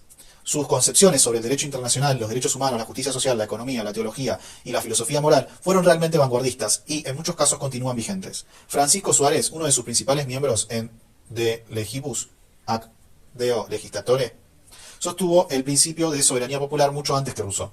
Aunque de origen divino, para Suárez el poder legítimo de gobernar y administrar debe ser conferido mediante el consentimiento de la comunidad. Esta doctrina jurídica, confundida por Mariano Moreno, fue fundamental para justificar los movimientos de independencia en América Latina bajo la estrategia conocida como la Máscara de Fernando, la usurpación del poder por parte de Napoleón y la abdicación de Fernando VII. Dejaron sin soberano a los iberoamericanos, que inmediatamente se lanzaron a la lucha por la independencia americana, aparentando luchar por la monarquía española. Desde luego, los principales revolucionarios de nuestra tierra sabían bien lo que hacían. Habían amasado sus ideas y aceitado sus operaciones en la logia Lautaro, usina de erradicación ideológica y espacio de organización clandestina. El nombre de la logia proviene de Lautaro, también conocido como Loti Leftradru, líder militar mapuche, que sostuvo una lucha sin cuartel contra los conquistadores españoles. Sería interesante recordarles a nuestros patrioteros antimapuche que los principales libertadores de América, Simón Bolívar, José de San Martín, Bernardo O'Higgins, se inspiraron en este terrorista mapuche, símbolo de valentía y determinación en la lucha contra la opresión española y la libertad de su pueblo. Otra inspiración indígena de la independencia latinoamericana fue Tupac Amaru II, quien encabezó una gran rebelión contra el dominio colonial español en Perú, denunciando los dos mecanismos fundamentales de opresión económica, la mita y la encomienda. Tupac Amaru dejó un fuerte legado en pos de la autonomía americana y la justicia social, porque fue el primero que propuso un gobierno autónomo para nuestra América, llamado a la concordia de criollos, mestizos e indios. Dice esto Tupac Amaru: solo siento de los paisanos criollos a quienes ha sido mi ánimo no se les caiga algún perjuicio, sino que vivamos como hermanos congregados en un cuerpo, destruyendo a los europeos. Todo lo cual, mirando con el más maduro acuerdo, y que esta pretensión no se pone en lo más leve a nuestra sagrada religión católica, sino solo a suprimir tanto desorden, después de haber tomado por acá aquellas medidas que han sido conducentes para el amparo, protección y conservación de los españoles criollos, de los mestizos zambos e indios, y su tranquilidad por ser todos paisanos y compatriotas como nacidos en nuestras tierras y de un mismo origen de los naturales y de haber padecido todos igualmente dichas opresiones y tiranías de los europeos. Edicto de Tupac Amaru del 23 de diciembre de 1780 para la provincia de Chichas. Tal fue la influencia de Tupac Amaru en la conformación de las Provincias Unidas, que durante el Congreso de Tucumán, Manuel Belgrano, con el apoyo inicial de San Martín, propuso la instauración de una monarquía constitucional encabezada por Juan Bautista Tupac Amaru, hermano del levantisco quechua que los españoles torturaron, decapitaron y desmembraron. El sol de mayo, sol inca de nuestra bandera, escudos y monedas, quedó como símbolo de la influencia indígena en el ideario revolucionario e independentista norteamericano. Promediando el siglo XIX, independizada nuestra América, liberado los negros norteamericanos, abolidos formalmente la esclavitud y el trabajo forzoso en todos los países occidentales, ampliados los derechos políticos a una parte considerable de la población, podía hablarse de libertad e igualdad. Sin embargo, en este mundo liberal, algo no funcionaba bien. Muchos, formalmente libres e iguales, estaban objetivamente excluidos del derecho a buscar la felicidad.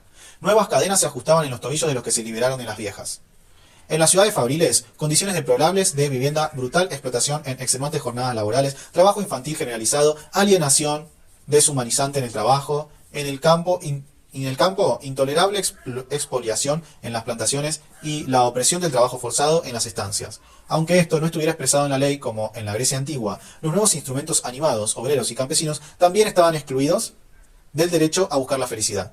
Así como las ideas revolucionarias del siglo XVIII señalaban la libertad civil como prerequisito para buscar la felicidad, a partir del siglo XIX la cuestión económica comenzó a vislumbrarse como el obstáculo que impedía a las grandes mayorías ejercer este derecho.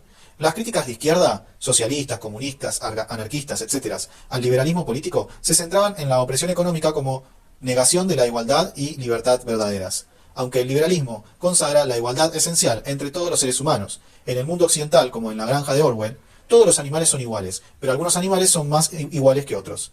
La conjunción de la revolución industrial, liberal y burguesa dio origen al sistema capitalista.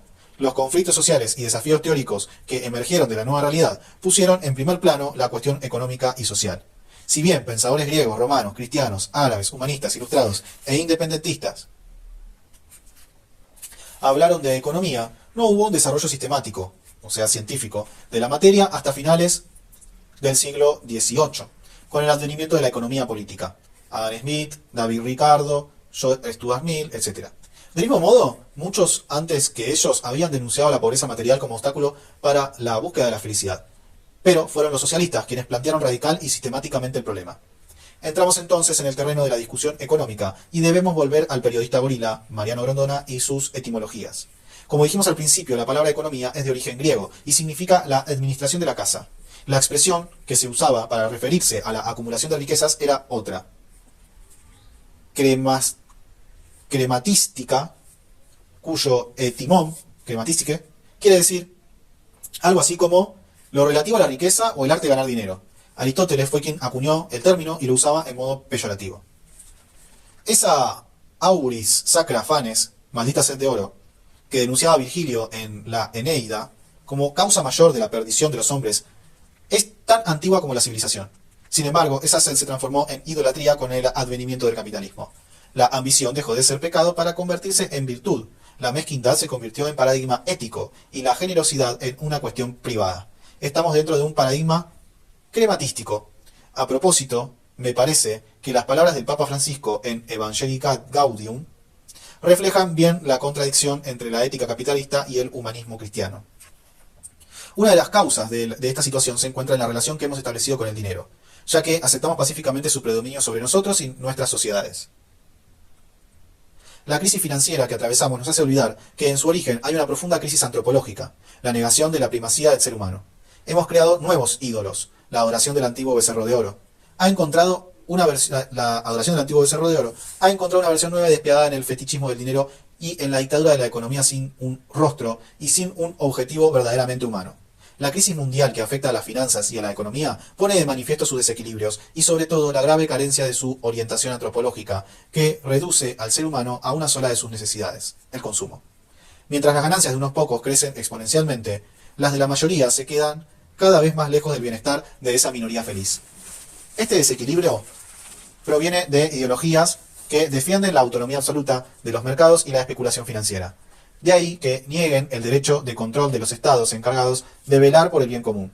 Se instaura una nueva tiranía invisible, a veces virtual, que impone de forma unilateral e implacable sus leyes y sus reglas. Además, la deuda y sus intereses alejan a los países de las posibilidades viables de su economía y a los ciudadanos de su poder adquisitivo real.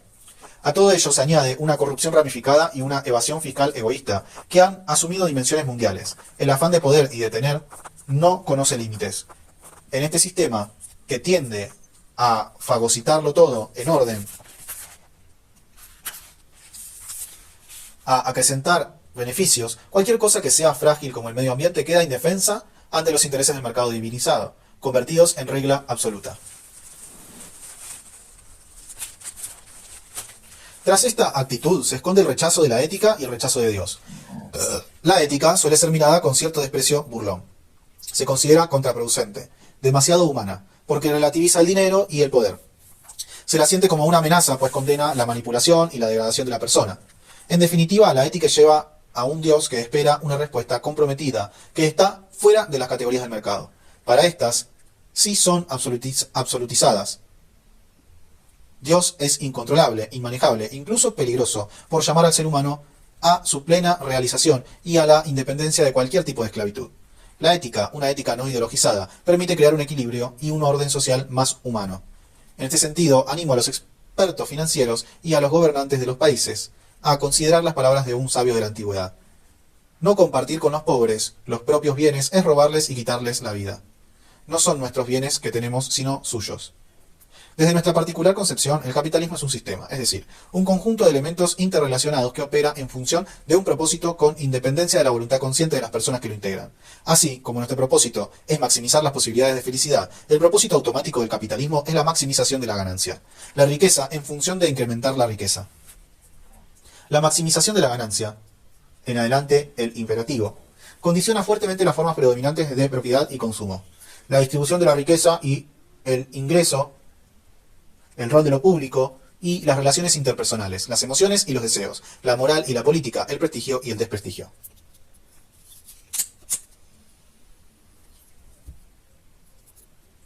El prestigio y el desprecio, perdón. Sin embargo, los pueblos no son un sistema, tienen espíritu, identidad, historia, están integrados por personas con libertad y voluntad. No existe ninguna sociedad puramente capitalista. El imperativo no determina la totalidad de las cosas, simplemente establece un patrón general que encuentra resistencias permanentes en todos los planos, material, cultural, político, etc.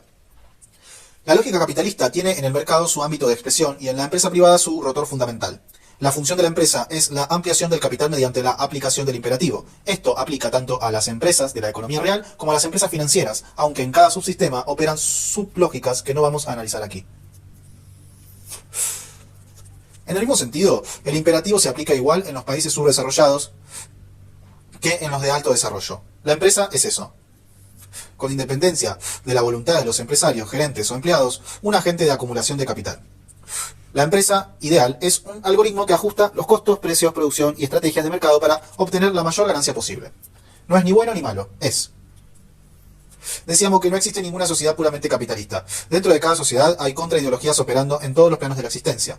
La lógica de la cooperación y el predominio de lo común, por ejemplo, busca maximizar la cohesión social y la distribución material. Esta lógica se despliega fundamentalmente a través de dos agentes interrelacionados, la organización comunitaria y la intervención estatal. Las organizaciones, como los sindicatos y las políticas públicas populares, como la educación universal, reducen la tasa de ganancia empresarial, pero mejoran la distribución de la riqueza, aumentan la cohesión social, socializan las posibilidades de buscar la felicidad. En la lógica capitalista, la sociedad se desarrolla en el mercado. Las personas son válidas en tanto instrumentos de acumulación. En la otra, la sociedad se desarrolla en la comunidad, las personas. Todas las personas y toda la persona son un fin en sí mismo. La tensión entre lógicas permitió en determinados momentos y condiciones el desarrollo de sociedades mixtas relativamente prósperas, pacíficas e igualitarias. Del mismo modo que el absolutismo de una lógica colectivista derivó en la colectivización deshumanizada, el absolutismo de la lógica capitalista derivó en un régimen oligárquico del descarte. El equilibrio de ambas lógicas constituye el Estado social de derecho. Hay quienes piensan que, frente a la ausencia de una segunda posición, esta tercera posición ya no es posible. Nosotros todavía creemos que sí. Justicia social y redistribución de la riqueza. A lo largo del siglo XX hubo distintos movimientos políticos orientados a la lucha por la justicia social. El comunismo soviético, el socialismo sueco, el Sarvodaya, elevación general, indio, el New Deal norteamericano, el social cristianismo o el justicialismo argentino. Son ejemplos de ello, excepto el último caso. El devenir histórico de cada movimiento y las particularidades filosóficas de estos exceden el objeto de este libro. Sin embargo, recomiendo fuertemente su estudio. El concepto de justicia social ha variado a través de los años en denominación y contenido, pero la referencia fundamental del término apunta a la distribución equitativa de los bienes materiales. Utilizo deliberadamente el concepto de equidad porque supone una lógica distributiva que reconoce las diferencias individuales y contextuales, mientras la igualdad supone la distribución uniforme.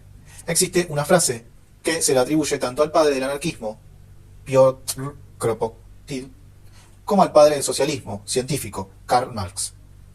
A cada cual según su necesidad, de cada cual según su capacidad. aunque podemos encontrarla desde muchísimo antes con distintas formulaciones, incluso en el Evangelio hallamos un fraseo casi idéntico en la descripción de la comunidad cristiana de Jerusalén. La multitud de los creyentes tenía un solo corazón y una sola alma. Nadie consideraba sus bienes como propios, sino que todo era común entre ellos. Los apóstoles daban testimonio con mucho poder de la resurrección del Señor Jesús y gozaban de gran estima. Ninguno padecía necesidad, porque todos los que poseían tierras o casas las vendían y ponían el dinero a disposición de los apóstoles, para que se distribuyera a cada uno según sus necesidades. Hechos de los Apóstoles 4, 32, 35, Nuevo Testamento, Librería Vaticana. Como humanista cristiano, voto a favor, pero existen una serie de problemas teóricos, históricos y prácticos que merecen revisión, porque nuestra tarea no es identificar una fórmula ideal de justicia, sino desarrollar un programa político posible. Esto requiere un enorme esfuerzo colectivo de observación, discernimiento y acción para no pecar ni de idealismo sentimentalista ni de pragmatismo mezquino. La fórmula ideal de justicia distributiva es problemática. Fuera de las cuestiones más elementales, los criterios de capacidad y necesidad son imposibles de definir con objetividad. No hay ningún sistema posible para determinar cuáles son nuestras capacidades, es decir, qué puede aportar al conjunto cada uno de nosotros. Imaginemos por un segundo un comité de selección de talentos o un software de inteligencia artificial definiendo qué es lo mejor que puede hacer cada uno por su sociedad. Lo mismo aplica en la definición de necesidades. Cubiertas las necesidades fisiológicas, entramos en una difusa frontera entre necesidad y deseo, tanto en sus aspectos materiales como inmateriales. I wants are not needs, dicen los gringos. Las capacidades y las necesidades de los individuos son múltiples y dinámicas, sujetas a restricciones materiales e históricas.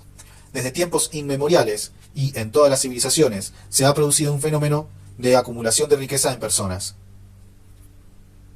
clases o naciones que, además, se transmite intergeneracionalmente.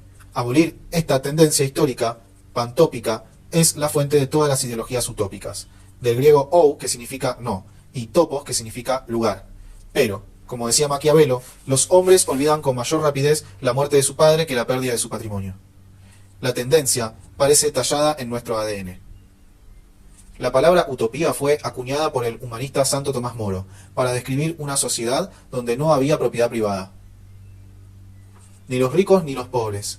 El socialismo utópico promovió estas ideas. El socialismo científico las convirtió en programa político y el socialismo soviético, que inicia con la Revolución Rusa de 1917, fue el intento más explícito de realizarlo en la historia. Mal que les pese a los anticomunistas, todo cambió después de octubre y la revolución bolchevique fue condición de posibilidad de los modelos mixtos. Sería un simplismo idiota clausurar la discusión diciendo el comunismo fracasó. Los que decretaron el fin de la historia también fracasaron. La humanidad no encontró todavía un camino de paz y prosperidad compartida. Cancelar las discusiones sin argumentos es una trampa. Nosotros, que no promovemos el socialismo soviético, sino un humanismo básico nacional y popular, debemos ser los primeros en realizar un análisis crítico desapasionado de esa experiencia histórica que aún tiene cierta vigencia en la principal potencia comercial del mundo, la República Popular China. Además, sería intelectualmente deshonesto hablar de sistema comunista refiriéndose a cualquier país que exista o haya existido. Ningún país en la historia se definió comunista, sino socialista. En la historia marxista, el socialismo no era equitativo. Era una fase colectivista de la evolución hacia el comunismo, precisamente porque el problema de la desigualdad y el problema de la escasez seguirán existiendo. Así lo establecía la propia constitución de la URSS, con una frase lapidaria que podríamos atribuirle a la Alianza Antipiquetera Argentina. El que no trabaja, no come. Artículo 13 de la Constitución Soviética. El comunista Javier Milei lo sintetizó con su ideología al derecho a morirse de hambre. El basamento teórico de esta sustitución entre necesidad y trabajo, que deriva en la máxima a cada cual según su trabajo, podemos encontrarlo en Crítica del programa de Gotha, un texto de Marx, donde criticaba los lineamientos teóricos del Partido Socialista Alemán. La lectura de ese fragmento me parece interesante porque va al hueso de ciertos problemas inherentes para la realización de la práctica de un esquema distributivo generoso, racional y humano. Al inicio de una sociedad colectivista, de lo que aquí se trata no es de una sociedad comunista que se ha desarrollado sobre su propia base, sino al contrario, de una que acaba de salir precisamente de la sociedad capitalista y que, Por tanto, presenta todavía en todos sus aspectos, en el económico, en el moral y en el intelectual, el sello de la vieja sociedad de cuya entraña procede. Congruentemente con esto, en ella el producto individual obtiene de la sociedad, después de hechas las obligadas deducciones, exactamente lo que ha dado. Lo que el productor ha dado a la sociedad es su cuota individual de trabajo. Así, por ejemplo, la jornada social de trabajo se compone de la suma de las horas de trabajo individual. El tiempo individual de trabajo de cada productor por separado es la parte de la jornada social de trabajo que él aporta su participación en ella. La sociedad le entrega un bono consignado que ha rendido tal o cual cantidad de trabajo, consignando que ha rendido tal o cual cantidad de trabajo, después de descontar lo que ha trabajado para el fondo común. Y con este bono saca de los depósitos sociales de medios de consumo la parte equivalente a la cantidad de trabajo que rindió. La misma cantidad de trabajo que ha dado a la sociedad bajo una forma la recibe de esta bajo otra distinta. Aquí reina, evidentemente, el mismo principio que regula el intercambio de mercancías, por cuanto este es intercambio de equivalentes. Han variado la forma y el contenido, porque bajo nuevas condiciones nadie puede dar sino su trabajo, y porque, por otra parte, ahora nada puede pasar a ser propiedad del individuo, fuera de los medios individuales de consumo. Pero en lo que se refiere a la distribución de estos entre los distintos productores, rige el mismo principio que en el intercambio de mercancías equivalentes. Se cambia una cantidad de trabajo bajo una forma por otra cantidad igual de trabajo bajo otra forma distinta. Por eso, el derecho igual sigue siendo aquí, en principio, el derecho burgués. Aunque ahora, el principio y la práctica ya no se tiran de los pelos, mientras que en el régimen de intercambio de mercancías, el intercambio de equivalentes no se da más que como término medio, y no en los casos individuales. A pesar de este progreso, este derecho igual sigue llevando implícita una limitación burguesa. El derecho de los productores es proporcional al trabajo que han rendido. La igualdad aquí consiste en que se mide por el mismo rasero, por el trabajo. Pero unos individuos son superiores física e intelectualmente a otros y rinden pues en el mismo tiempo más trabajo o pueden trabajar más tiempo, y el trabajo, para servir de medida, tiene que determinarse en cuanto a duración o intensidad. De otro modo, deja de ser una medida. Este derecho igual es un derecho desigual, para trabajo desigual. No reconoce ninguna distinción de clase, porque aquí cada individuo no es más que un trabajador como los demás, pero reconoce tácitamente como otros tantos privilegios naturales, las desiguales aptitudes de los individuos y por consiguiente la desigual capacidad de rendimiento. En el fondo es por tanto, como todo derecho, el derecho de la desigualdad. El derecho solo puede consistir por naturaleza en la aplicación de una medida igual, pero los individuos desiguales y no serían distintos individuos si no fuesen desiguales. Solo pueden medirse por la misma medida siempre y cuando se les coloque bajo un mismo punto de vista y se les mire solamente en un aspecto determinado. Por ejemplo, en el caso dado, solo en cuanto obreros y no se vea en ellos ninguna otra cosa, es decir, se prescinda de todo lo demás.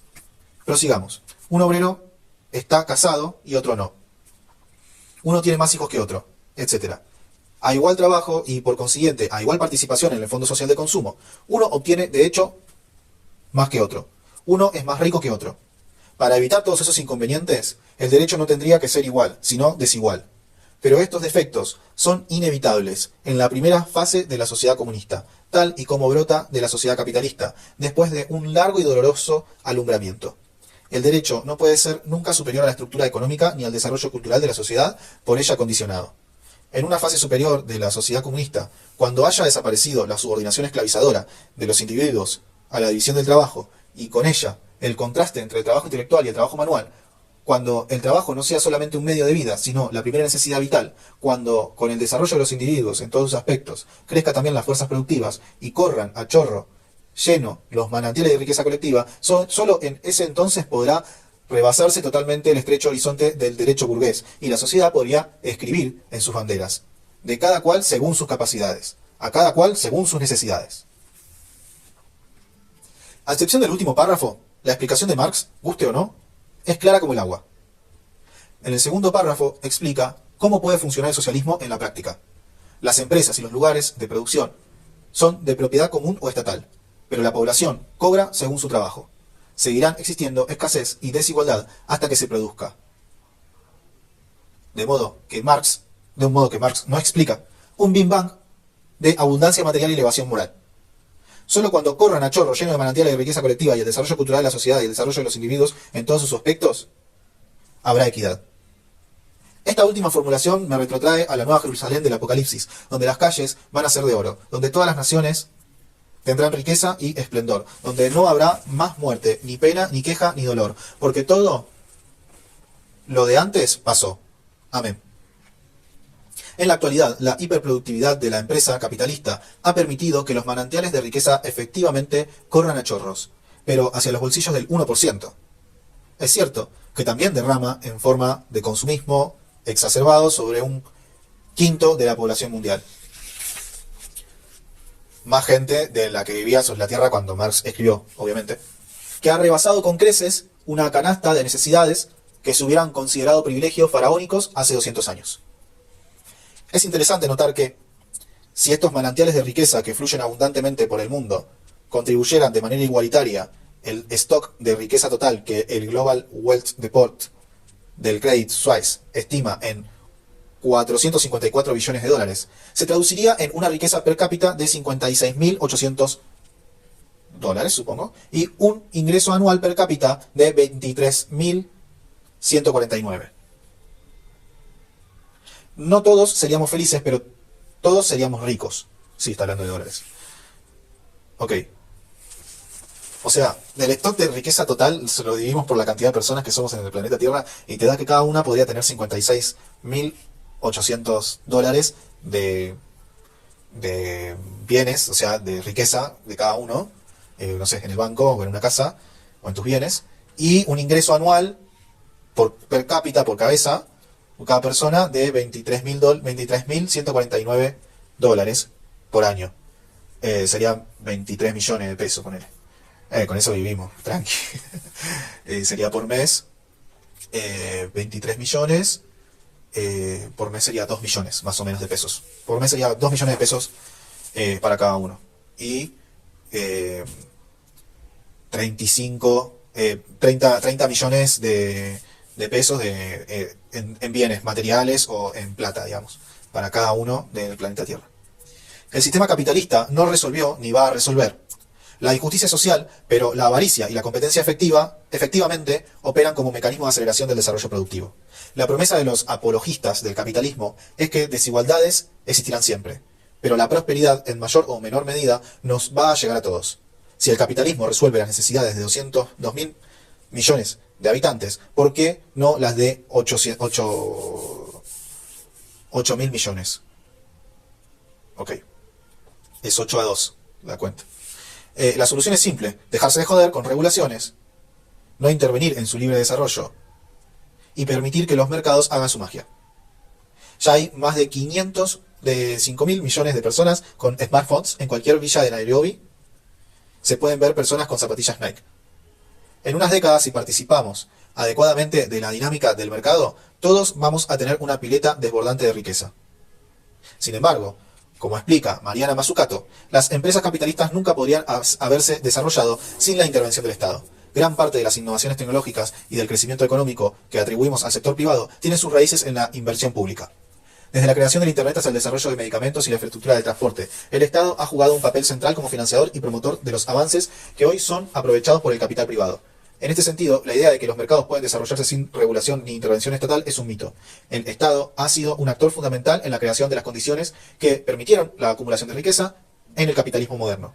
Otro desafío a este mito, por demás inverosímil, lo trajo la ciencia pura y dura que señala el problema ambiental.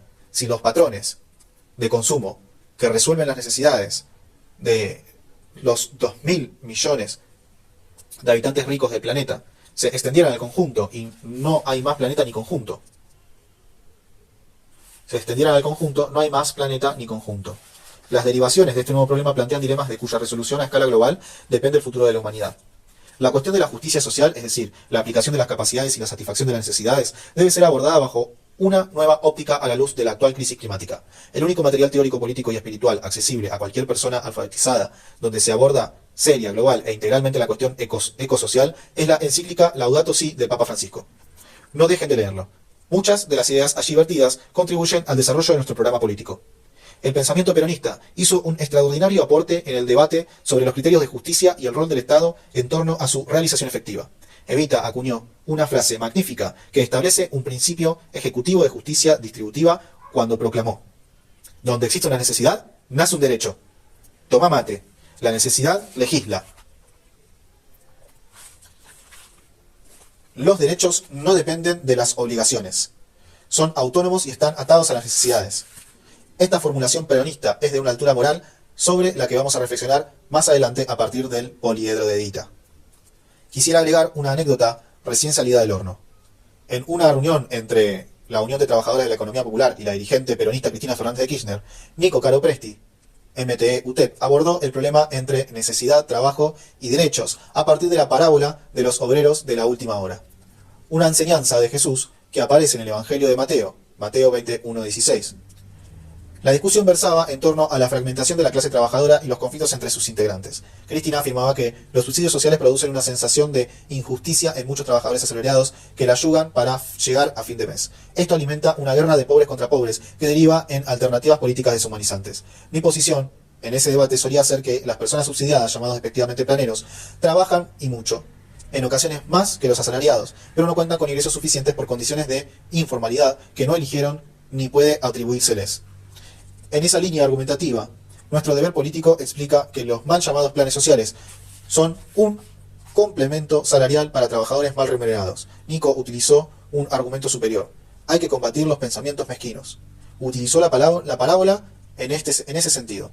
La historia es que un propietario de una viña contrata a varios trabajadores a lo largo del día. Algunos al amanecer, otros a media mañana, al mediodía y finalmente algunos en la última hora. Al final del día, el dueño paga a todos el mismo salario, independientemente de cuántas horas trabajaron. El denario era el salario mínimo para la jornada. Los obreros no habían elegido en qué horario del día los contrataban. Todos, con independencia de ello, necesitaban el denario para sobrevivir. Sin embargo, los que fueron contratados primero se quejan porque esperaban recibir más, dado que trabajaron más tiempo, pero el dueño les responde que todos recibieron lo que se les prometió y que él es libre de ser generoso con los últimos. Los estándares distributivos que tenemos en la actualidad no aplican el criterio evangélico. Ahí quiero decir algo. Ayer estaba hablando con mi hermanita y me decía cómo están trabajando en McDonald's hoy en día. Es parecido a lo de las aplicaciones de reparto, pero es como que te subcontratan cada semana, vos elegís qué día vas a trabajar dentro de lo que hay disponible. Y se va llenando los casilleros a medida de lo que los pibes van tildando en la aplicación de McDonald's qué día van a trabajar esa semana. Eso puede variar y también varía de la oferta y la demanda de qué horarios hayan tomado más y qué horarios no. Con los privilegios de antigüedad que puede tener cada uno en eso también. Es como un casino, una competencia de subcontratación que no creo que ninguno de ellos para mí deben ser todos monotributistas. O estar en blanco en una muy pequeña proporción mínima. Y el resto de subcontratación por hora, básicamente. El problema de los tres cuerpos. El problema de los tres cuerpos es un problema clásico en la física y la mecánica celeste, que trata sobre cómo calcular los movimientos futuros de tres cuerpos que interactúan entre sí bajo la influencia de sus fuerzas gravitacionales. A diferencia del problema de los dos cuerpos, donde las órbitas son predecibles y pueden describirse mediante soluciones exactas, el problema de los tres cuerpos es caótico y no tiene una solución general en términos de fórmulas simples. Así son los problemas contemporáneos. No son simples, no son predecibles. La serie de Netflix El problema de los tres cuerpos, The Three Body Problem, y su título original, es una producción de ciencia ficción y drama inspirada en la novela del mismo nombre escrita por Liu Cixin. Nos habla de una civilización extraterrestre trisolar que cíclicamente se destruye por la interacción de los tres soles. Estos alienígenas trisolarianos buscan la colaboración de los científicos terrícolas para comprender su propia situación, mientras neutralizaban su capacidad para desarrollar la tecnología que les permitiera resistir una futura invasión colonial. Esta combinación entre impredecibilidad y la predeterminación, caos presente y destrucción futura, es un signo de los tiempos. La incertidumbre en la vida humana, los paradigmas políticos, la situación económica, la crisis ambiental y las relaciones internacionales se enlazan con la ansiedad de ciertas élites alineadas por encontrar una salvación excluyente. En muchas partes de este libro nos vamos a encontrar con sistemas trinitarios. Nuestro ecosistema, compuesto por la fuerza política, el movimiento social y la estatalidad. Nuestra estrategia de gobierno, que combina autoridad política, planificación dinámica y organización comunitaria. La economía mixta, que implica la dinámica de las 3P, entre sector público, privado y popular. Todo ello nos invita a abordar problemas de tres cuerpos, es decir, relaciones dinámicas e inestables. Hay que poder trabajar con la contradicción sin desesperarse. Sentimos que estamos en un nuevo mundo que todavía no podemos descifrar. Es importante tener la mente abierta a nuestras ideas, pero sobre todo los sentidos sensibles a la hora de la percepción de una nueva realidad, para encontrar orden en el caos. Es necesario que encontremos nuevos conceptos para abordar realidades novedosas y nuevos caminos para salir de nuevas oscuridades. En este apartado quisiera ofrecer algunas ideas derivadas del pensamiento crítico en torno a ese nuevo mundo que se desarrolla en un plano de la realidad incorporado ya a la vida de mayor parte de los seres humanos, el ciberespacio, las plataformas, la nube, la virtualidad. Yanis Varoufakis afirma que el capitalismo está muriendo como sistema. Lo dice casi con nostalgia frente al mundo feliz que se nos abre. Entiendo que se inscribe en una tendencia de cierta izquierda de mostrar lo bueno que era el capitalismo de antes frente al capitalismo de ahora. No creo ni lo uno ni lo otro. El capitalismo es un sistema inmoral que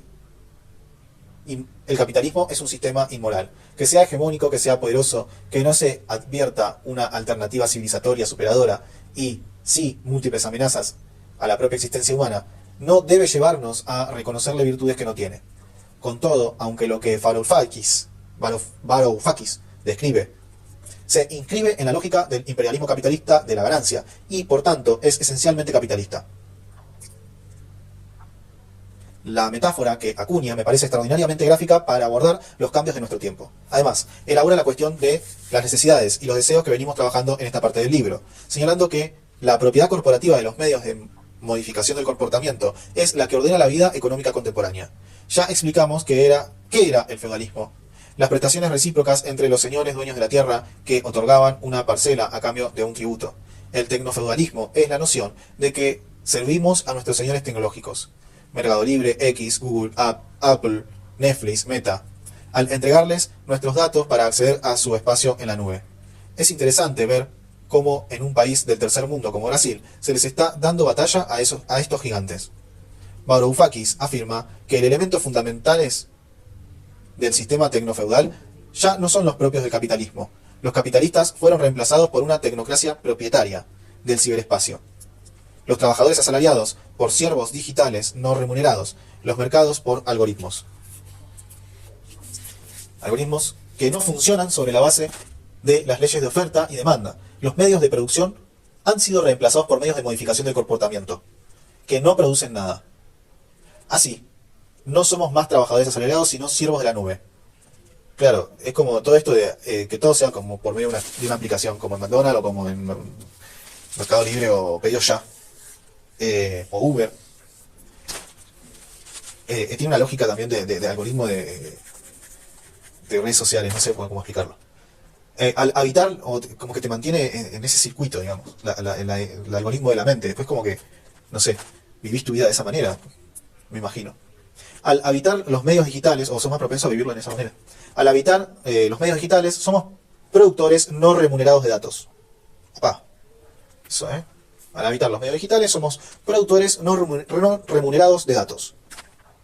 El control de los algoritmos que permiten la modificación de los comportamientos es el corazón del tecnofeudalismo. Los señores feudales son los propietarios que se ven a sí mismos como genios libertarios, que han superado los mecanismos anticuados de la democracia y el mercado. Esta concentración de poder económico y político convierte en obsoletas nuestras instituciones. El control democrático sobre los algoritmos equivale hoy en día a la regulación en el mercado laboral. En el mismo espectro de Varoufakis, aunque diferenciándose por su enfoque, Nick Silken denomina capitalismo de plataformas a la fase actual del sistema dominante, ya que los actores fundamentales no son los sectores productivos o financieros, sino las grandes plataformas de Internet. Lo que me interesa particularmente de Zizek es que critica a la izquierda por su falta de imaginación política, planteando un aceleracionismo humanista que sostiene la necesidad de acelerar el desarrollo tecnológico y la automatización para reducir drásticamente la jornada laboral. Snirsek, qué apellido de mierda, propone el uso de la planificación democrática para dirigir la aceleración tecnológica hacia fines humanos y ambientales. Asimismo, banca la implementación de una renta básica universal que garantice a todas las personas un ingreso mínimo independientemente de su empleo, habida cuenta de los cambios radicales en la estructura ocupacional derivados de las nuevas tecnologías y paradigmas. En conclusión, quisiera aportar al lector una pequeña caja de herramientas histórico-conceptual. Espero que sea útil. Advirtiendo nuevamente que el lenguaje, el concepto y las teorías son instrumentos imperfectos de captación y conceptualización de la realidad. A diferencia de Platón, que veía en la realidad concreta una expresión deformada de la idea, consideró la idea una expresión parcial de la realidad concreta. Tiene una utilidad para analizar, relacionar, proyectar, pero no es la realidad en sí misma. La realidad, aunque más prosaica, siempre es superior a la idea. No perdamos el contacto con la realidad. La sustitución de la realidad por el lenguaje es una de las características de la época. Es el reino de la posverdad, el imperio de la ideología. La palabra ideología presenta distintas connotaciones. Positiva como conjunto de ideas, negativa como falsa representación de la realidad. En este último sentido, lo utiliza Marx y, paradójicamente también, el Papa Francisco. Mi consejo, no compres un paquete de ideas precocidas. No compres modas ideológicas. No compres vocabularios empaquetados. No compres actitudes prefabricadas. Esto impide el desarrollo de un pensamiento orientado a la práctica política en situaciones reales. Aplasta la imaginación política, nos aleja de la realidad de las masas populares y nos convierte en lacayos de algoritmos ajenos. Elegí tus propias ideas. Contrastalas con la realidad, debatilas con tus compañeros, expresalas en tu propio lenguaje. Sé artífice de tu destino y partícipe del destino común. En política, lo que se hace con las ideas, teoría, comunicación, formación, disputa, tiene sentido si nos ayuda a pensar mejor en nuestros propósitos y cómo concretarlos. A veces estamos muy cómodos en certezas ideológicas y microclimas lingüísticos, que son estériles a la hora de transformar la realidad. Por eso me parecía adecuado aportar estas etimologías de vieja política para recordar en primer término qué es la política y por qué en su centro está el ser humano. Como habrá visto el lector, en el capítulo precedente no hay un desarrollo profundo del enorme tesoro de la teoría latinoamericana, la filosofía política argentina o el pensamiento nacional. Apenas realicé una breve mención a los movimientos de liberación latinoamericana. No abordé la cuestión africana ni los problemas más acuciantes de la actualidad, como las nuevas formas de colonialismo, guerras genocidas, devastación ambiental, segregación, etc. No desarrollé en profundidad la deriva de la clase trabajadora, los pobres y la generación 2001, ni en la Argentina ni en Latinoamérica. La alternancia de momentos de resistencia y otros de avance, la casi milagrosa reconstrucción de movimientos nacional populares refractarios al neoliberalismo en nuestro sur, la insospechada reacción de la nueva derecha bestialista y el advenimiento del experimento anarcocapitalista. No me ocupé tampoco de las nuevas realidades de una clase trabajadora hiperfragmentada en estratos muy heterogéneos, a raíz de la actual división internacional del trabajo, las reglas del comercio internacional, los avances en biotecnología, robótica, nanotecnología, inteligencia artificial, etc. No analizamos la exclusión urbana y el éxodo rural, la deformación de la cartografía latinoamericana en función de nuestro activismo devastador, las múltiples formas organizativas de nuestro pueblo que han enfrentado estas tendencias, a veces con notables éxitos. Algunos de estos aspectos los he tratado anteriormente en La clase peligrosa del 2018, Los peores del 2022, o en el libro azul de Organización Comunitaria y Economía Popular del 2014.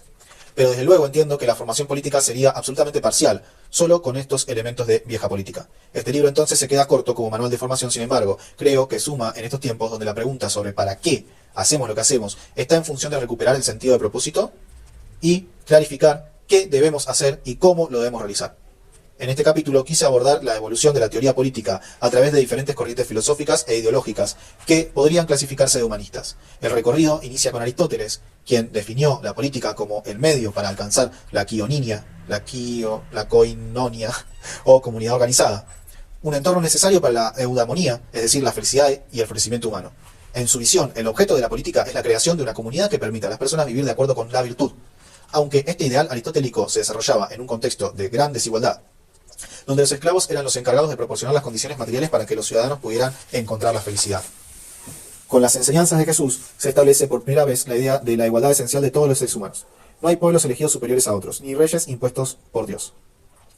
Ni los ricos deben dominar a los pobres. Durante la Edad Media, el ideal cristiano original fue corrompiéndose. Fue utilizado para justificar desigualdades, masacres y privilegios, esparcir la superstición y el oscurantismo.